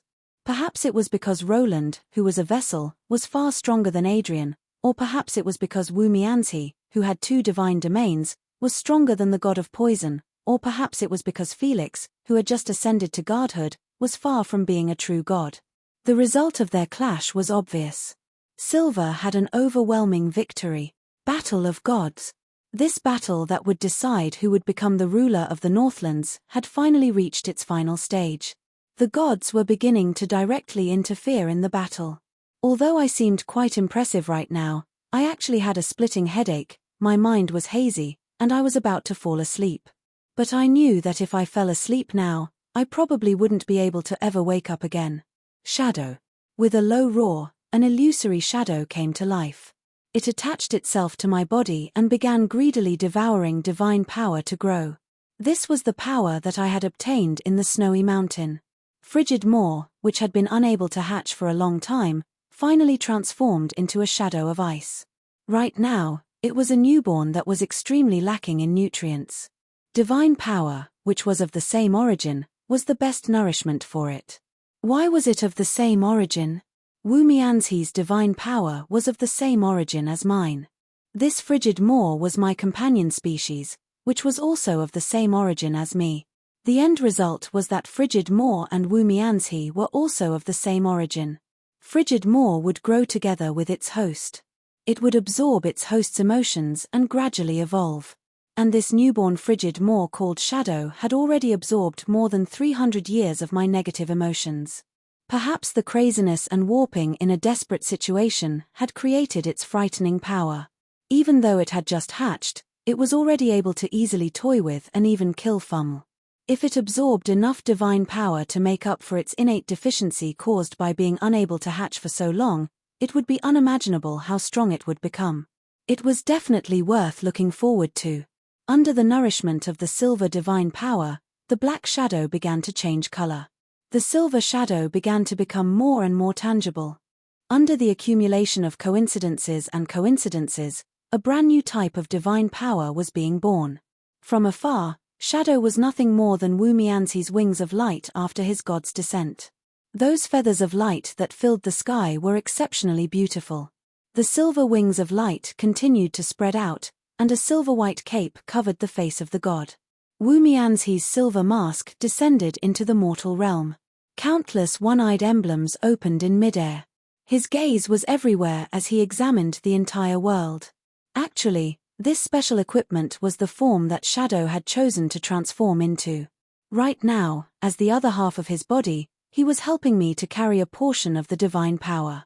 This also allowed me to finally relax a bit and spare some energy to control this inconceivably powerful divine power. Target locked on, Felix. Divine art, great judgment. A silver light had already enveloped this world. The god of law with wings of light spread out his arms, summoning a nameless thick codex in front of him. Judgment. The silver-white gavel caused countless waves as the masked and robed judge began to examine the sinner before him. In the god of law's divine domain, no crime could escape his eyes.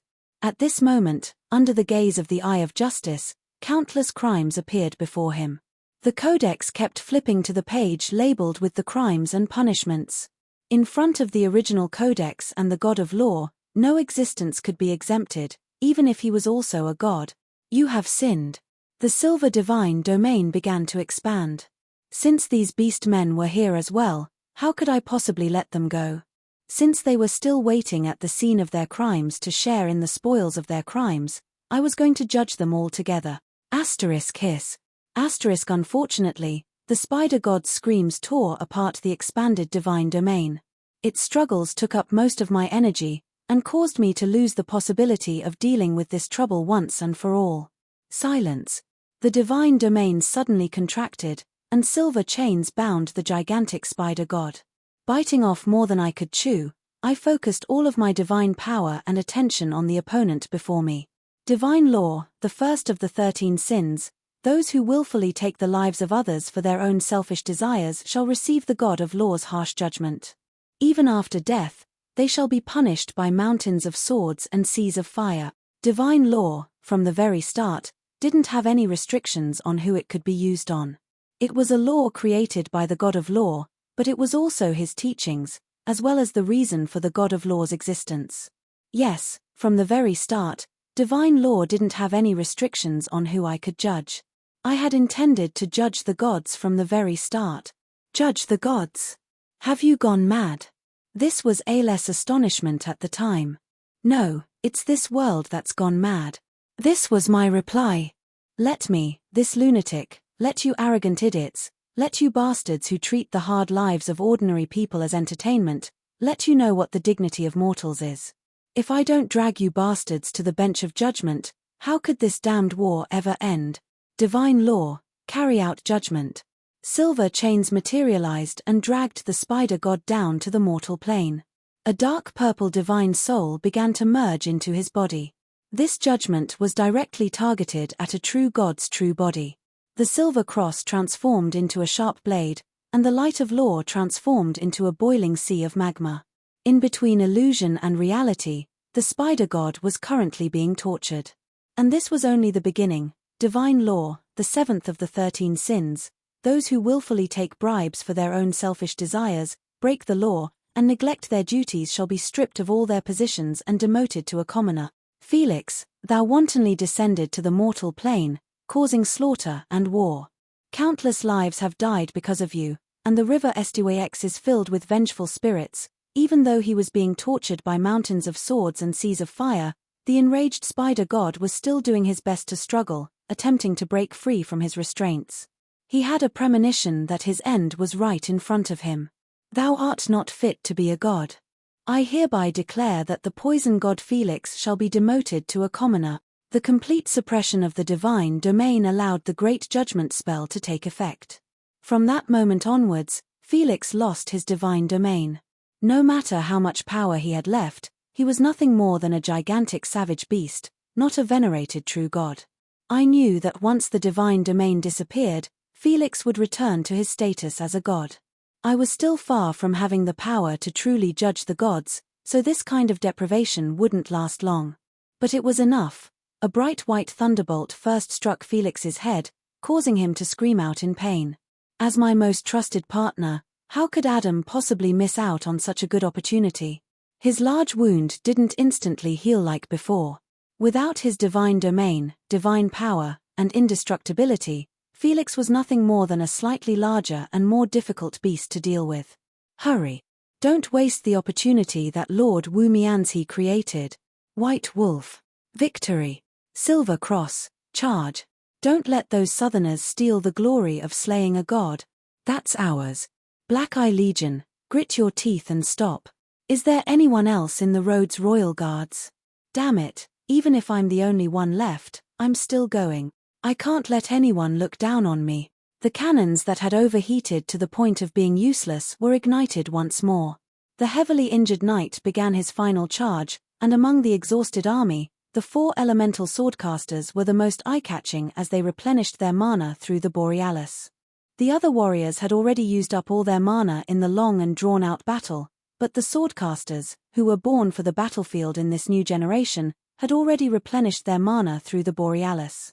They were currently tossing out fireballs and lightning arrows, using the most basic elemental power to create irreparable wounds on a true god, bringing him to the brink of death. It's still not enough. There's no time.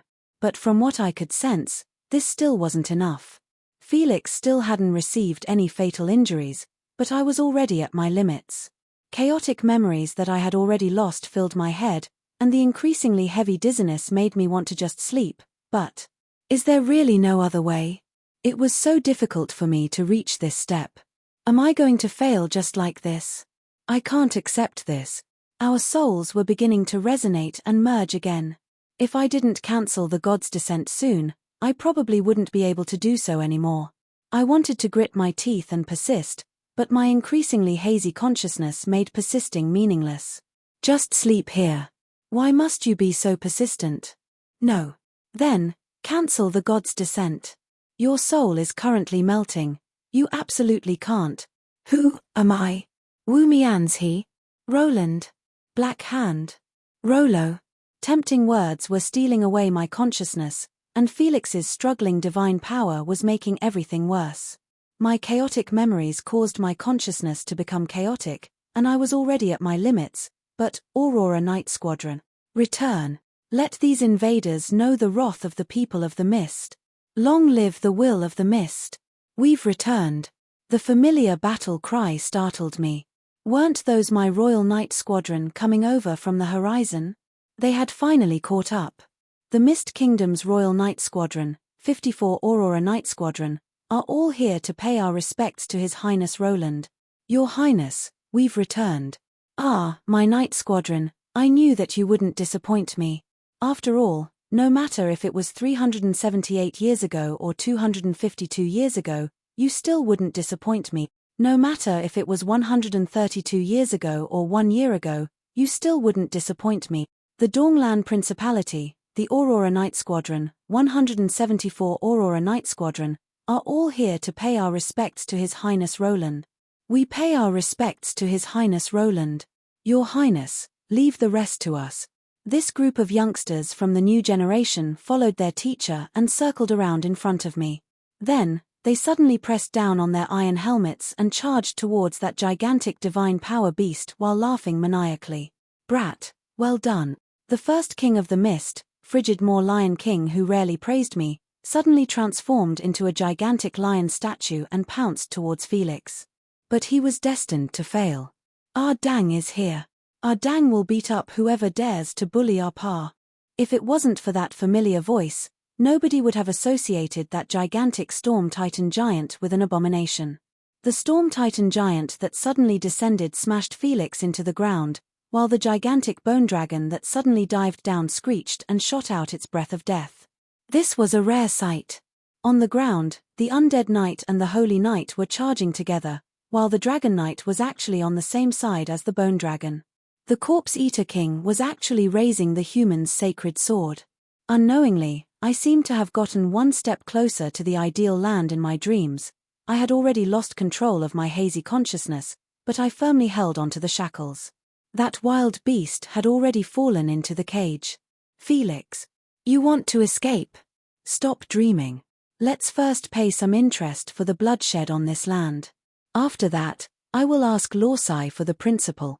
Chapter 196. An ancient legend reappeared at this moment. Even an undying true god would one day fall. However, the chains that represented heaven's punishment pulled Felix down from his divine throne. Without the status of a true god, and without the divine power that allowed him to regenerate limitlessly, he finally began to panic. Ever since he had ascended to the divine throne, he had never considered the possibility of failure. To him, war was nothing more than a game, and mortals were nothing more than pawns in this game. But now, this game was going to take his life. Panic finally appeared in his 8 eyes. He finally felt fear and despair, which was something he had always brought to mortals. Finally, he wanted to escape. But it was too late. The 7 deadly sins had arrived. Damned gods, did we, the people of the mist, ever offend you? Are you done yet? Is it so hard to live a peaceful life? The furious Bustian tore off Felix's leg in one bite, causing blackish-purple poisonous blood to splatter everywhere. The gigantic 3-headed hellhound had already become even larger than the spider god.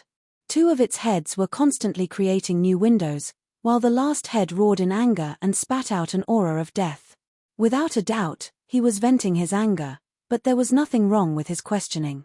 In fact, some warriors were also questioning the ugly spider god. Why is it us again? Why can't we just peacefully live in this land? This species of the Northlands had already suffered far too much.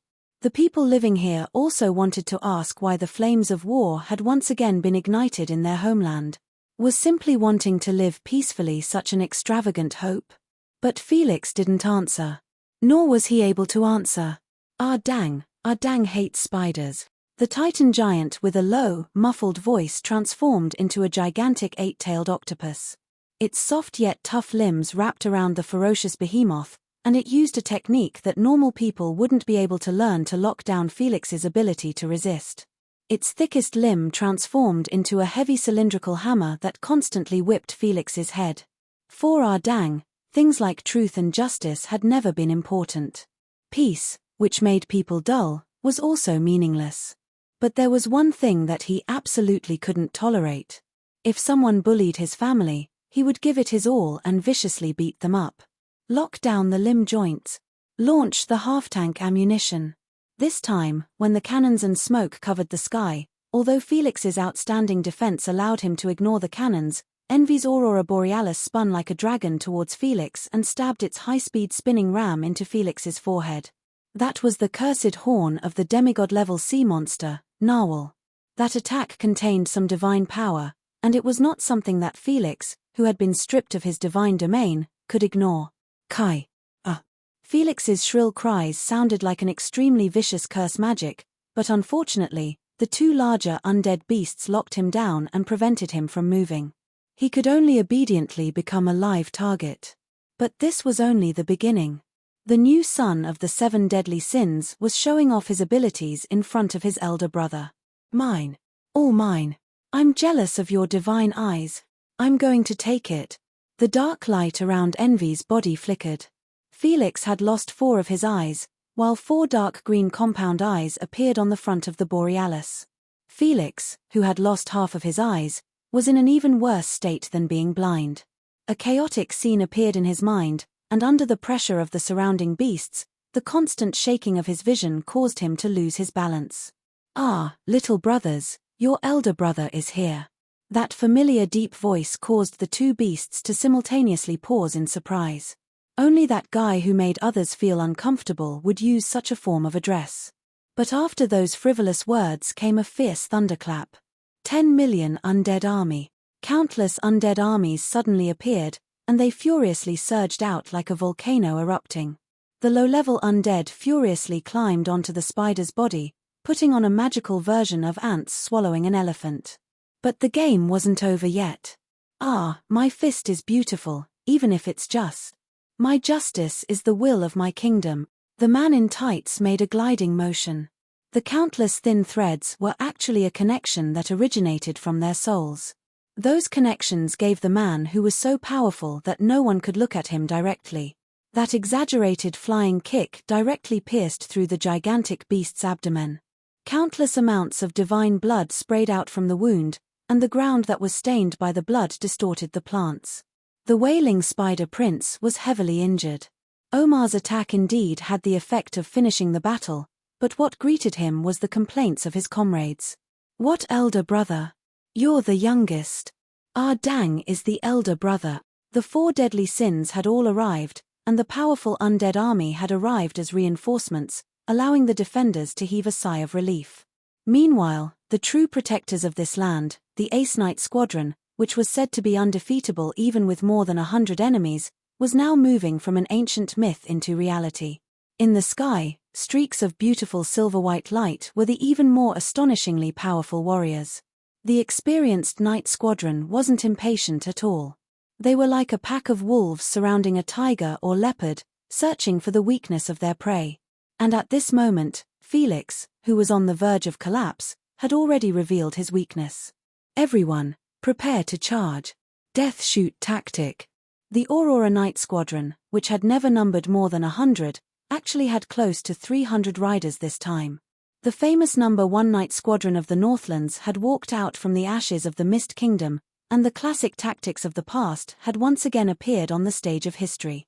The Aurora Knight Squadron, which was entirely made up of gold, transformed into beautiful silver meteors that soared through the sky. Their spears and ice arrows were currently freezing Felix's vitals and joints, but wherever their subordinate Frigidmore stepped, a new path of ice would be formed. And when the crystalline path of the sky rainbow was finally constructed, the slumbering white dragon had already transformed into a deadly sharp sword. "Everyone, charge!" At the top of the slanted path of extreme ice, the veteran Knight Squadron was leading the charge. The newbie Air Knight Squadron loosened their reins, allowing the legendary-ranked Polar Demon to lead them in a charge.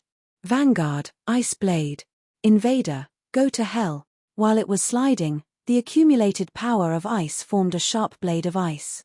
And when it didn't matter how big or how fast it kept increasing in speed, it was already a deadly aurora blade that reached the ice path. Ah! Countless gigantic aurora blades began to cut at the spider god's body, and when even more ice blades descended, the Aurora Knight Squadron within the ice blades used their own bodies as blades, transforming into streaks of light that tore at Felix's body once again. Rear formation, reorganize, second wave. And the Knight Squadron that tossed out its own ice blade flew up once more, flying to the beginning of the ice path to begin a new round of shaping ice weapons. Until all the Aurora Knight Frigidmore Squadron's mana was used up, these ice blades would never end. This was the death shoot tactic that was specially used to bombard and deal with gigantic targets. The highest number of ice blades in history was 36 Knight Squadrons that created the death shoot tactic to kill an immemorial white dragon. But this time, there were more than 10 times that number of Aurora Knight Squadrons. Those countless ice blades were the pinnacle of physical attacks, and they even contained the cold of death magic. Apart from Dang, who didn't feel any pain, even Bustion and Omar had to urgently avoid them. And this time, it was the turn of the Lion King Gui Ming, who was also Frigidmore Squadron commander, to transform into a gigantic beast and seal off Felix. But soon, he discovered that this was completely unnecessary as he was immune to ice damage from his own species. Felix was currently limp and injured to the point where he couldn't move at all. Awoo! The blind and crippled spider was of no threat at all. It screamed and howled in pain as the poison god, who brought death, was pierced through repeatedly. Finally, with ice blades all over its body, it collapsed. But at this moment, Ardang transformed into a gigantic mouth devourer and bit off the spider's head, dealing a fatal blow to Felix. After the gigantic spider god lost its head and collapsed, I heard the notification of, "Congratulations to my host, the god-slaying quest has been completed. You will be rewarded with a god equipment." I finally relaxed my tense will and immediately cancelled my god's descent. Finally, with the satisfaction of finally winning, I watched Wumianzi's soul return to my divine kingdom. I gave up and fell into a deep sleep. Congratulations, you did it. When I woke up from my slumber, the first sentence I heard made me feel very stunned. The next moment, all of my fatigue disappeared. That was because I recognized who this young man before me was. Ale. The person who was leaning against the windowsill and looking outside was none other than the death god Ale. However, this time, he wasn't wearing his signature black robe. His long white robe made him seem more like a scholar. What did I do? The after-effects of God's descent were still present in my body. My chaotic memories were still tangled up in the back of my mind. I didn't even know what had happened. Ale paused in surprise at my question, but then he smiled. Felix died. Although a god participated, he was probably the first god to die at the hands of a mortal in the past 2,000 years. Bits and pieces of memories flooded my mind. The scene of the spider god being surrounded and killed in the end appeared in my mind. A true god who had just ascended to the top of the world had died instantly.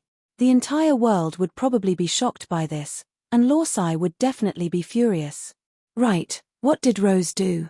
How did she react? Rose died. Ale fell silent yet again after casually tossing out such a heavy bomb. Died? How did she die?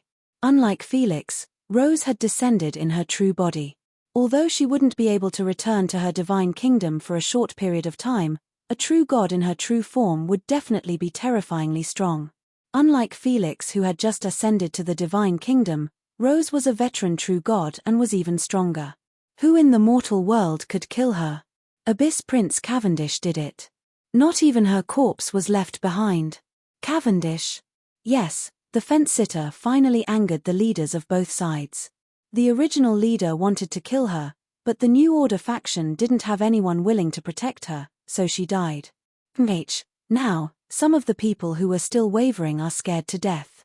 Ale said casually, but it only took a little to realize that the news of two true gods dying in the Dark Elf god faction would definitely cause a huge commotion. Right, what happened to the northern battlefield? What happened to those beast men in the end? Ask her. She's probably waiting anxiously.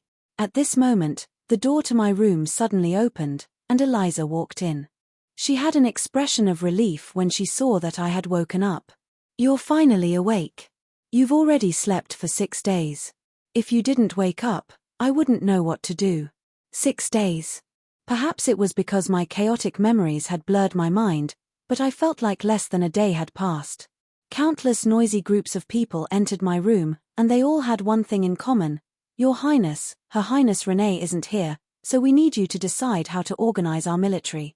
The generals of the other countries all want you to attend meetings. You're needed to deal with post-war affairs, new territories, and spoils of war.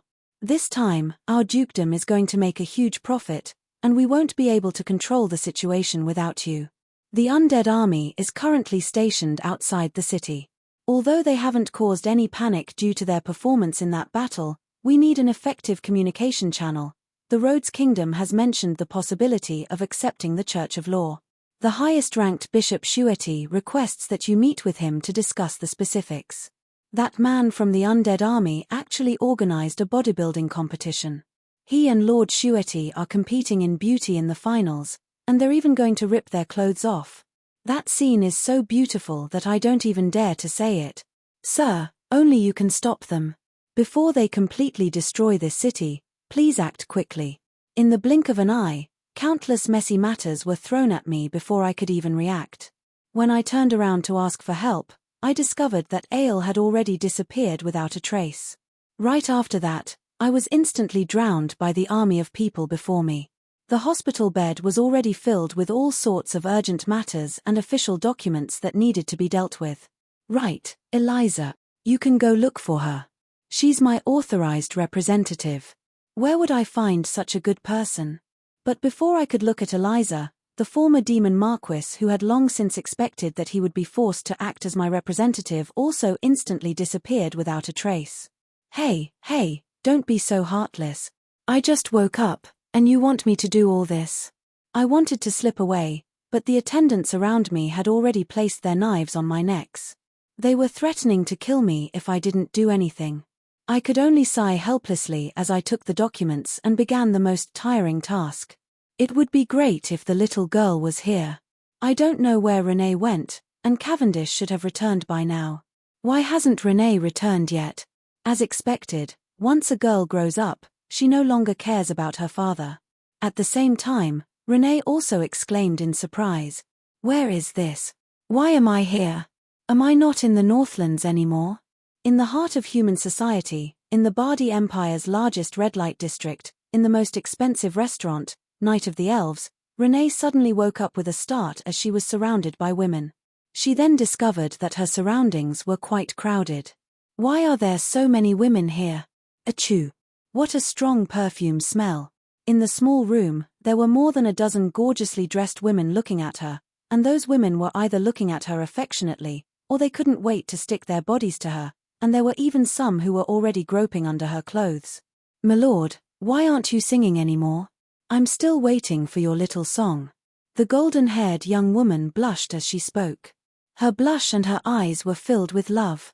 She looked at Rain as if she was a young girl in love for the first time. Her large, snow-white breasts were even more dazzling. Rain, who had no experience with this, immediately blushed when she was suddenly hugged, even though she was of the same gender. Then, something even more shocking came from the mouths of the surrounding women. My lord, are you thinking about it again? Let our sisters rest for a while longer. Many of them were exhausted last night. Although they were saying that they were refusing, their flushed faces and how easily they undid their clothes revealed their true thoughts. Renee couldn't take it anymore when she saw this. Wait, don't take off your clothes. Hey, why are all of you taking off your clothes? I'm a woman as well. Hey, my lord just loves to play this kind of game. I already knew that my lord is a woman, but my lord is much stronger than those useless men. Hey, our sisters can't leave you. Everyone is waiting for you to redeem their freedom. This time, looking at these hungry gazes and their snow-white breasts, Renee knew that a disaster was about to befall her. 1 week later, a report was placed in front of Roland and me. What? Renee spent half a month in the most luxurious red light district of the Bardi Empire, winning the favor of countless beauties and the title of Emperor of 10,000 Flowers. She even agreed to countless requests to redeem her freedom, but in the end, she was penniless and was detained by the red light district. She wants us to pay money to redeem her. After hesitating for a moment, I finally replied the messenger. You're probably mistaken. We don't have a man named Renee here. Yep, definitely not. What? She's a woman. Then there's no such thing. Everyone in the Mist royal family is normal, and there are definitely no pervert. Yep, definitely not, I never lie. Chapter 197. Oh, the wild lilies in full bloom. How charming they are. How beautiful their songs are. Their dances are as beautiful as butterflies.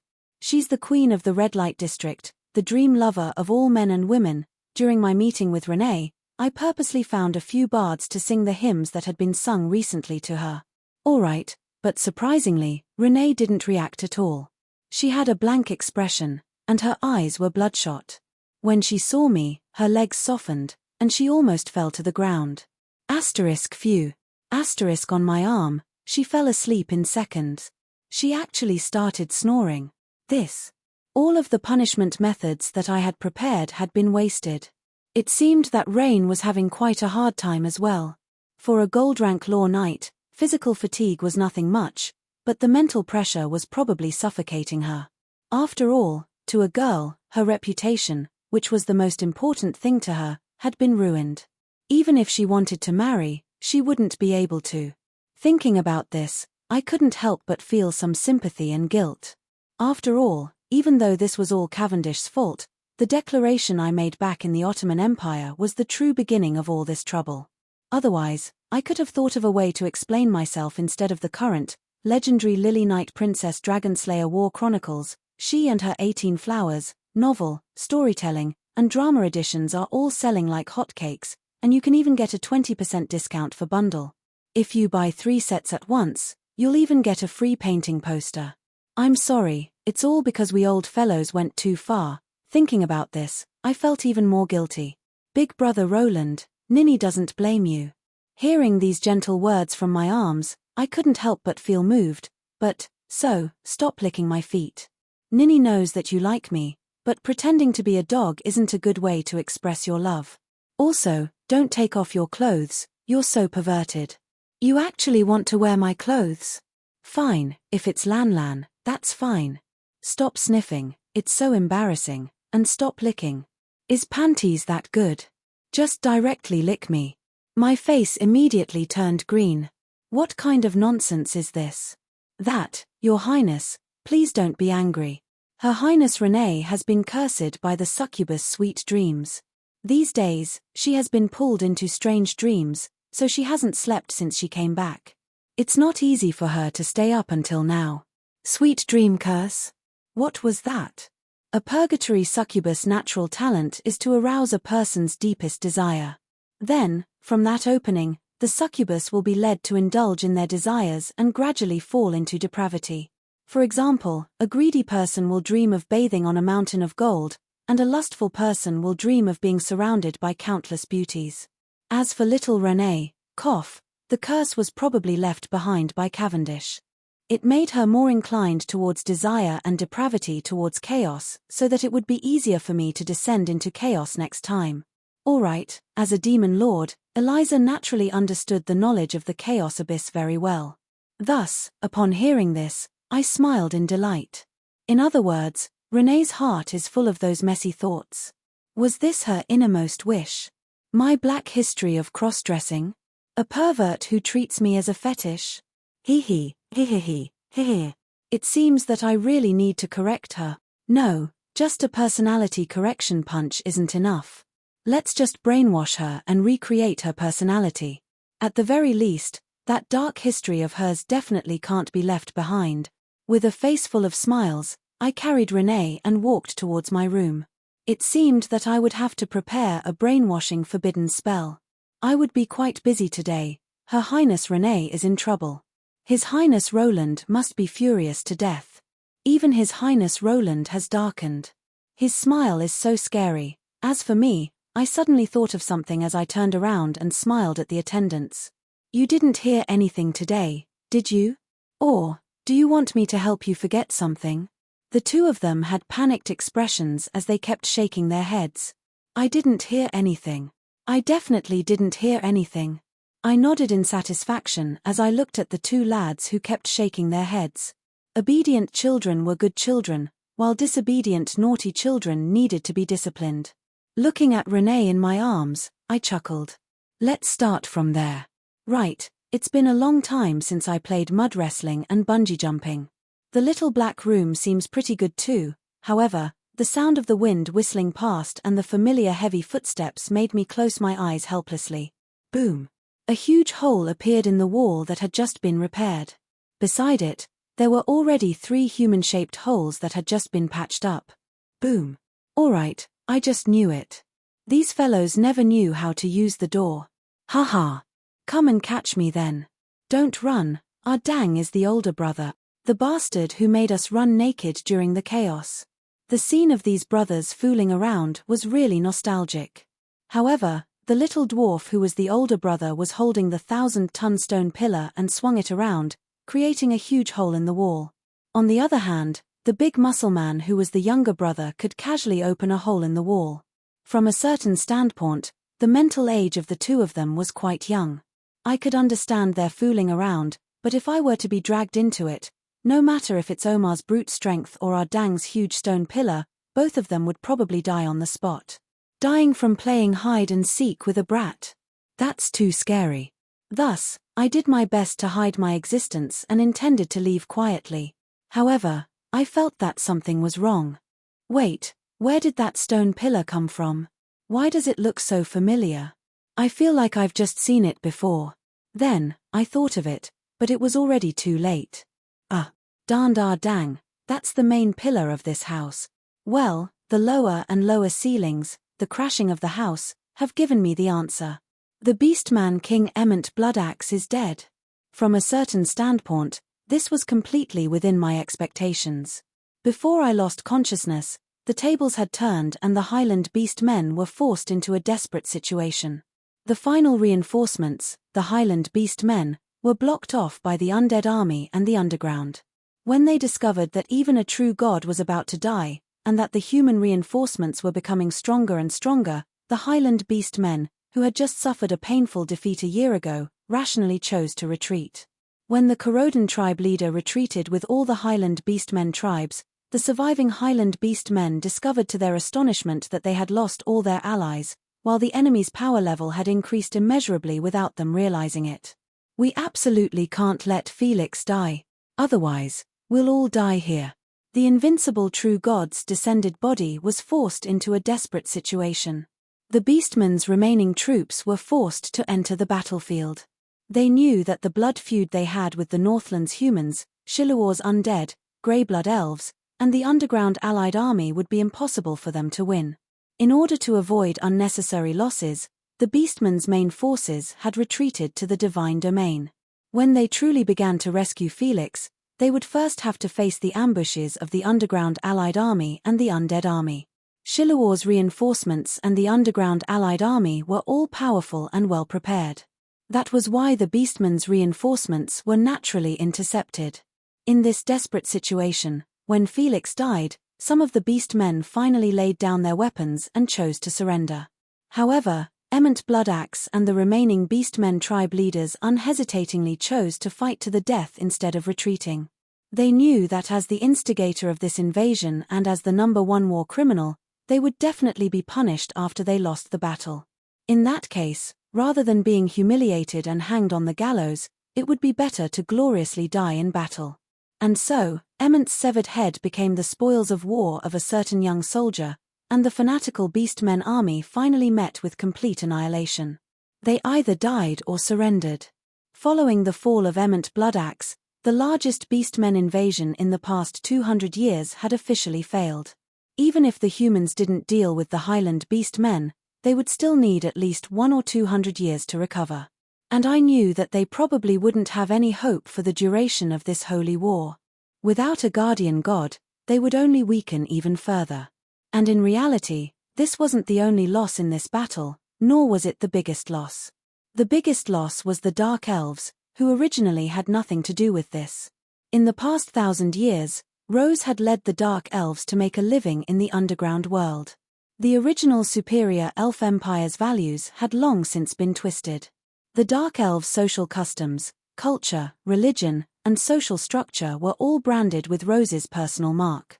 It could be said that the majority of the Dark Elves were Rose's personal property. Just like how the humans on the surface couldn't imagine life without the sun, the Dark Elves couldn't imagine life without Rose. But now, Lorsai was dead. In the span of a single night, Lorsai's priests and matriarchs, who stood at the top of Dark Elf society, were all heavily injured. They would either directly die or fall into insanity. The best result would be losing all of their power. And in the cruel world of Dark Elves, being weak was the greatest sin. And if the powerless were still the high and mighty matriarchs, then what awaited them was an even more pitiful ending. In a single night, when the news of a true god's death was confirmed by the priests who had lost their power, 90% of the underground world under Rose's control fell into chaos. The entire Dark Elf society fell into chaos. And what was more dangerous wasn't just the social chaos. All along, Rose had been the supreme existence of most of the Dark Elves. Her will was the law and pursuit of this race. Every family fought against each other in order to obtain the Spider Queen's favor. The entire dark elf race lived for Rose's benefit. And now, she had fallen. Then, to the dark elves who viewed Rose as their sky, this was no different from the sky collapsing. The fatal loss of faith and collapse was the true trouble. Some of those whose faith had collapsed turned into fearless thugs, some chose to commit suicide, but the majority still instinctively searched for new replacements. In a single night, countless new gods, fake gods, and evil gods appeared. Many existences who could ascend to godhood locked their sights on the gap left by Rose. Actually, the god of law Wumianzi acted very quickly. Those silver-masked judges were swiftly and effectively restoring order in the various underground world elves. Of course, Sulphur Mountain City's military might was also a deterrent. At the very least, it was obvious that the red hunting hounds who remained in the underground world had sent out their troops. If this situation continued, before the birth of a new true god of the Dark Elves, the entire race would probably fall apart and then be eaten up by various factions. Of course, the one who would benefit the most would be the current underground autarch, Ans faction. At the very least, the Church of Law, which was restoring order in the various underground world and giving justice to thugs, was becoming more and more popular among the Dark Elf commoners. Perhaps, it wouldn't be long before the new order of the Dark Elf Society would shock the entire world. It wasn't that the other true gods didn't want to interfere, but from a certain standpoint, this was also a war between the Dark Elf gods and the Law gods. And now, as the victor, the Law gods, was beginning to reap the spoils of war. Naturally, the other true gods had no chance of interfering. In a short half a month, not only did Wumianzi replenish the god power he lost during the god's descent, but due to the extreme expansion of his believers and territory, he even began to advance once again. This time, if he was able to completely take over Rose's territory, he might even become a mid-level god like Rose. In fact, Wumianzi even began to consider the possibility of establishing a follower god to become the Dark Elf guardian god. If it was a peaceful era, going from a quasi-god to a low god and then to a mid-level god would be an exceptionally arduous journey. For a true god to advance, it would require thousands of years of accumulation, and countless generations of guardian gods would be required. However, this was during the Holy War, and this was also an opportunity that the Holy War brought to the true gods. In every Holy War, countless new gods would rise and fall. It wouldn't matter much if one had a good laugh now. Only the one who had the last laugh would be the true victor.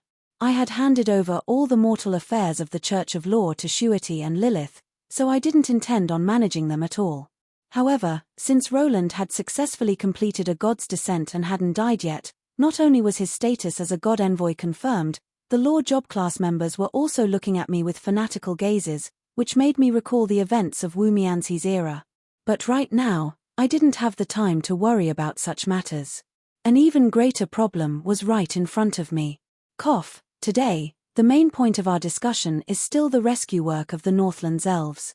Right now, they're constantly facing natural disasters, with hailstorms and blizzards coming one after another. I heard that there was even a blizzard and hurricane just a few days ago. They also lack winter rations and clothing, and some of the insane dark elves have turned into thugs. If we continue to ignore them, I'm afraid that the Northlands elves will become history. However, the moment I finished speaking, there was only silence. It was obvious that the generals of the various countries lacked interest. After all, every country had suffered great losses in this battle, and the indecisive elves had spent most of their time on the enemy's side. Many elves already had a blood feud with them, so how could they possibly be willing to help? Seeing this situation, I laughed. Fine, if you don't care, I'll care. Hearing this, all the generals paused in surprise. This time, the main target of the elves' enmity was the Sleware Kingdom, which was the people of the mist. Although this person in front of me had a good reputation on the surface, his reputation in private was comparable to that of an apocalyptic demon king. No matter how I looked at him, he didn't seem like a selfless good person who would repay evil with good. Yep, I've been longing for Liosu City for a long time. That library has been passed down for tens of thousands of years, and the countless magic and art treasures passed down from the Elven Empire can't be destroyed by this disaster. Alright, as soon as I said this, everyone instantly understood. How was he going to help them? He was going to dig up a plot of land. Of course, he could have done all this in secret, but why did he say it out loud? Just what was this living legend thinking? Just what did he intend to do? Why did he have to bring up this topic here? For a moment, the conference room fell silent. Only the sound of my index finger tapping on the table could be heard. The Holy War has already begun, and there will no longer be a peaceful place in the entire continent. This time, we were able to deal with it because of luck. Next time, we might not have the descent of a true god or so many reinforcements. In order to deal with the upcoming Holy War, I intend to establish an alliance in the Northlands, the Mist Alliance. First of all, it will abide by the principle of non-war, don't start a war of aggression, and it will believe in law and the Northland's guardian god as its national religion. That's why everyone doesn't need to worry that the Mist Alliance will be a threat to the various countries. Under the terms of the Mist Alliance, each country will have the right to be independent and not interfere with each other's internal affairs. This is the most basic rule. Secondly, it will abide by Wu Mianxi's teachings. As long as one hasn't committed a crime, all species and individuals are innocent and non-evil. That's why the Mist Alliance won't limit the number of species and countries that can join. According to what I know, at least the remnants of Shiluor, some underground residents who yearn for the light, the Shiral Autonomous Region's half-beastmen, the Barbarian Alliance, the Donglan Principality, and the Sluware Kingdom have all submitted their applications to join the Mist Alliance. Hearing this, everyone's faces were filled with astonishment. This was already far beyond the realm of betrayal. It would be understandable for the gods' churches to send down a divine decree to summon a holy war the very next day. But if this Mist Alliance was truly established, everyone couldn't help but shiver. At this time, with so many powerful factions allied together, it was likely that the entire Northlands would be under Wu Mianxi's control. At that time, Wu Mianxi would become the true guardian god of the Northlands. The Mist Alliance would doubtlessly be a super heavy political and military bomb. Everyone would have to constantly think about the effects of its establishment. From a certain standpoint, this war was also a melting pot. All the species that hated each other got to know each other and established a basic level of trust. This gigantic alliance would then become a reality. This isn't appropriate, is it? This holy church, heh. Hearing this, I chuckled and then spoke in a serious tone. Marchioness Ari Shio of Rhodes, do you still not recognize her? This is already the middle of the Holy War. Us Northland barbarians can't rely on anyone else. If we don't band together for warmth, how will we survive this difficult winter? Marchioness Ari Shio was about to say something, but I shook my head. I know what you want to say. Relax. Soon, the flames of war will be ignited everywhere. The Holy Church won't even be able to deal with its own matters. Besides, this is also Wu Mianxi's will. As a true god of order, do you really think that he'll be treated as a heretic? We're just pitiful people who need to band together to survive the winter. The Mist Alliance will never actively invade us, but do we Northlanders not even have the right to survive? After hesitating for a moment, Ari Shio finally gave up on speaking. But for me, this was only the beginning. The only legal successor of the Tassel Kingdom, Princess Ansuna, has also requested to join the Mist Alliance. So, after this rescue mission is completed, perhaps all the Northlands elves will become members of the Mist Alliance as well. All the generals present were shocked. This was already quite direct. She intended to swallow the entire elven species in one go. Her appetite was actually so huge. That's why I hope that all the countries will join this alliance and participate in the rescue mission together. We will open up all sorts of technology within the Mist Alliance. This includes the magic swordsmen and floating airships that appeared in this war.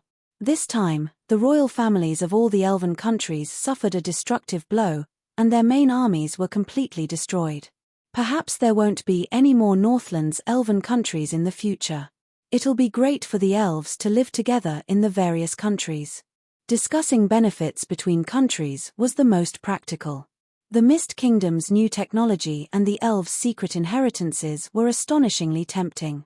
There wouldn't be a second chance if they missed this opportunity. Without a doubt, throwing out the bait was the most effective form of invitation. After saying all this, I turned around and left. I had said all that I needed to say. If I still didn't take care of the rescue mission, and sooner would start haunting my room again in the middle of the night. As my most trusted aide, Eliza had been waiting outside my door for quite some time. Aren't you afraid that you'll force them too much and cause a life-and-death struggle? Relax. Nobody's an idiot. Once the Holy War begins, the mega empires won't even have the time to worry about us.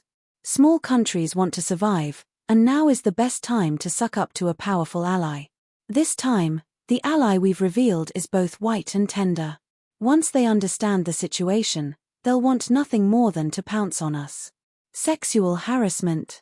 Eliza adjusted her eyeglasses as she changed the topic in a rather abnormal direction. But suddenly, an attendant passed by me, and a slip of paper appeared in my hand. 2 hours from now, I hope to have a small gathering. Ari Shio Soda. Haha, see, the first person to suck up to a powerful ally is here.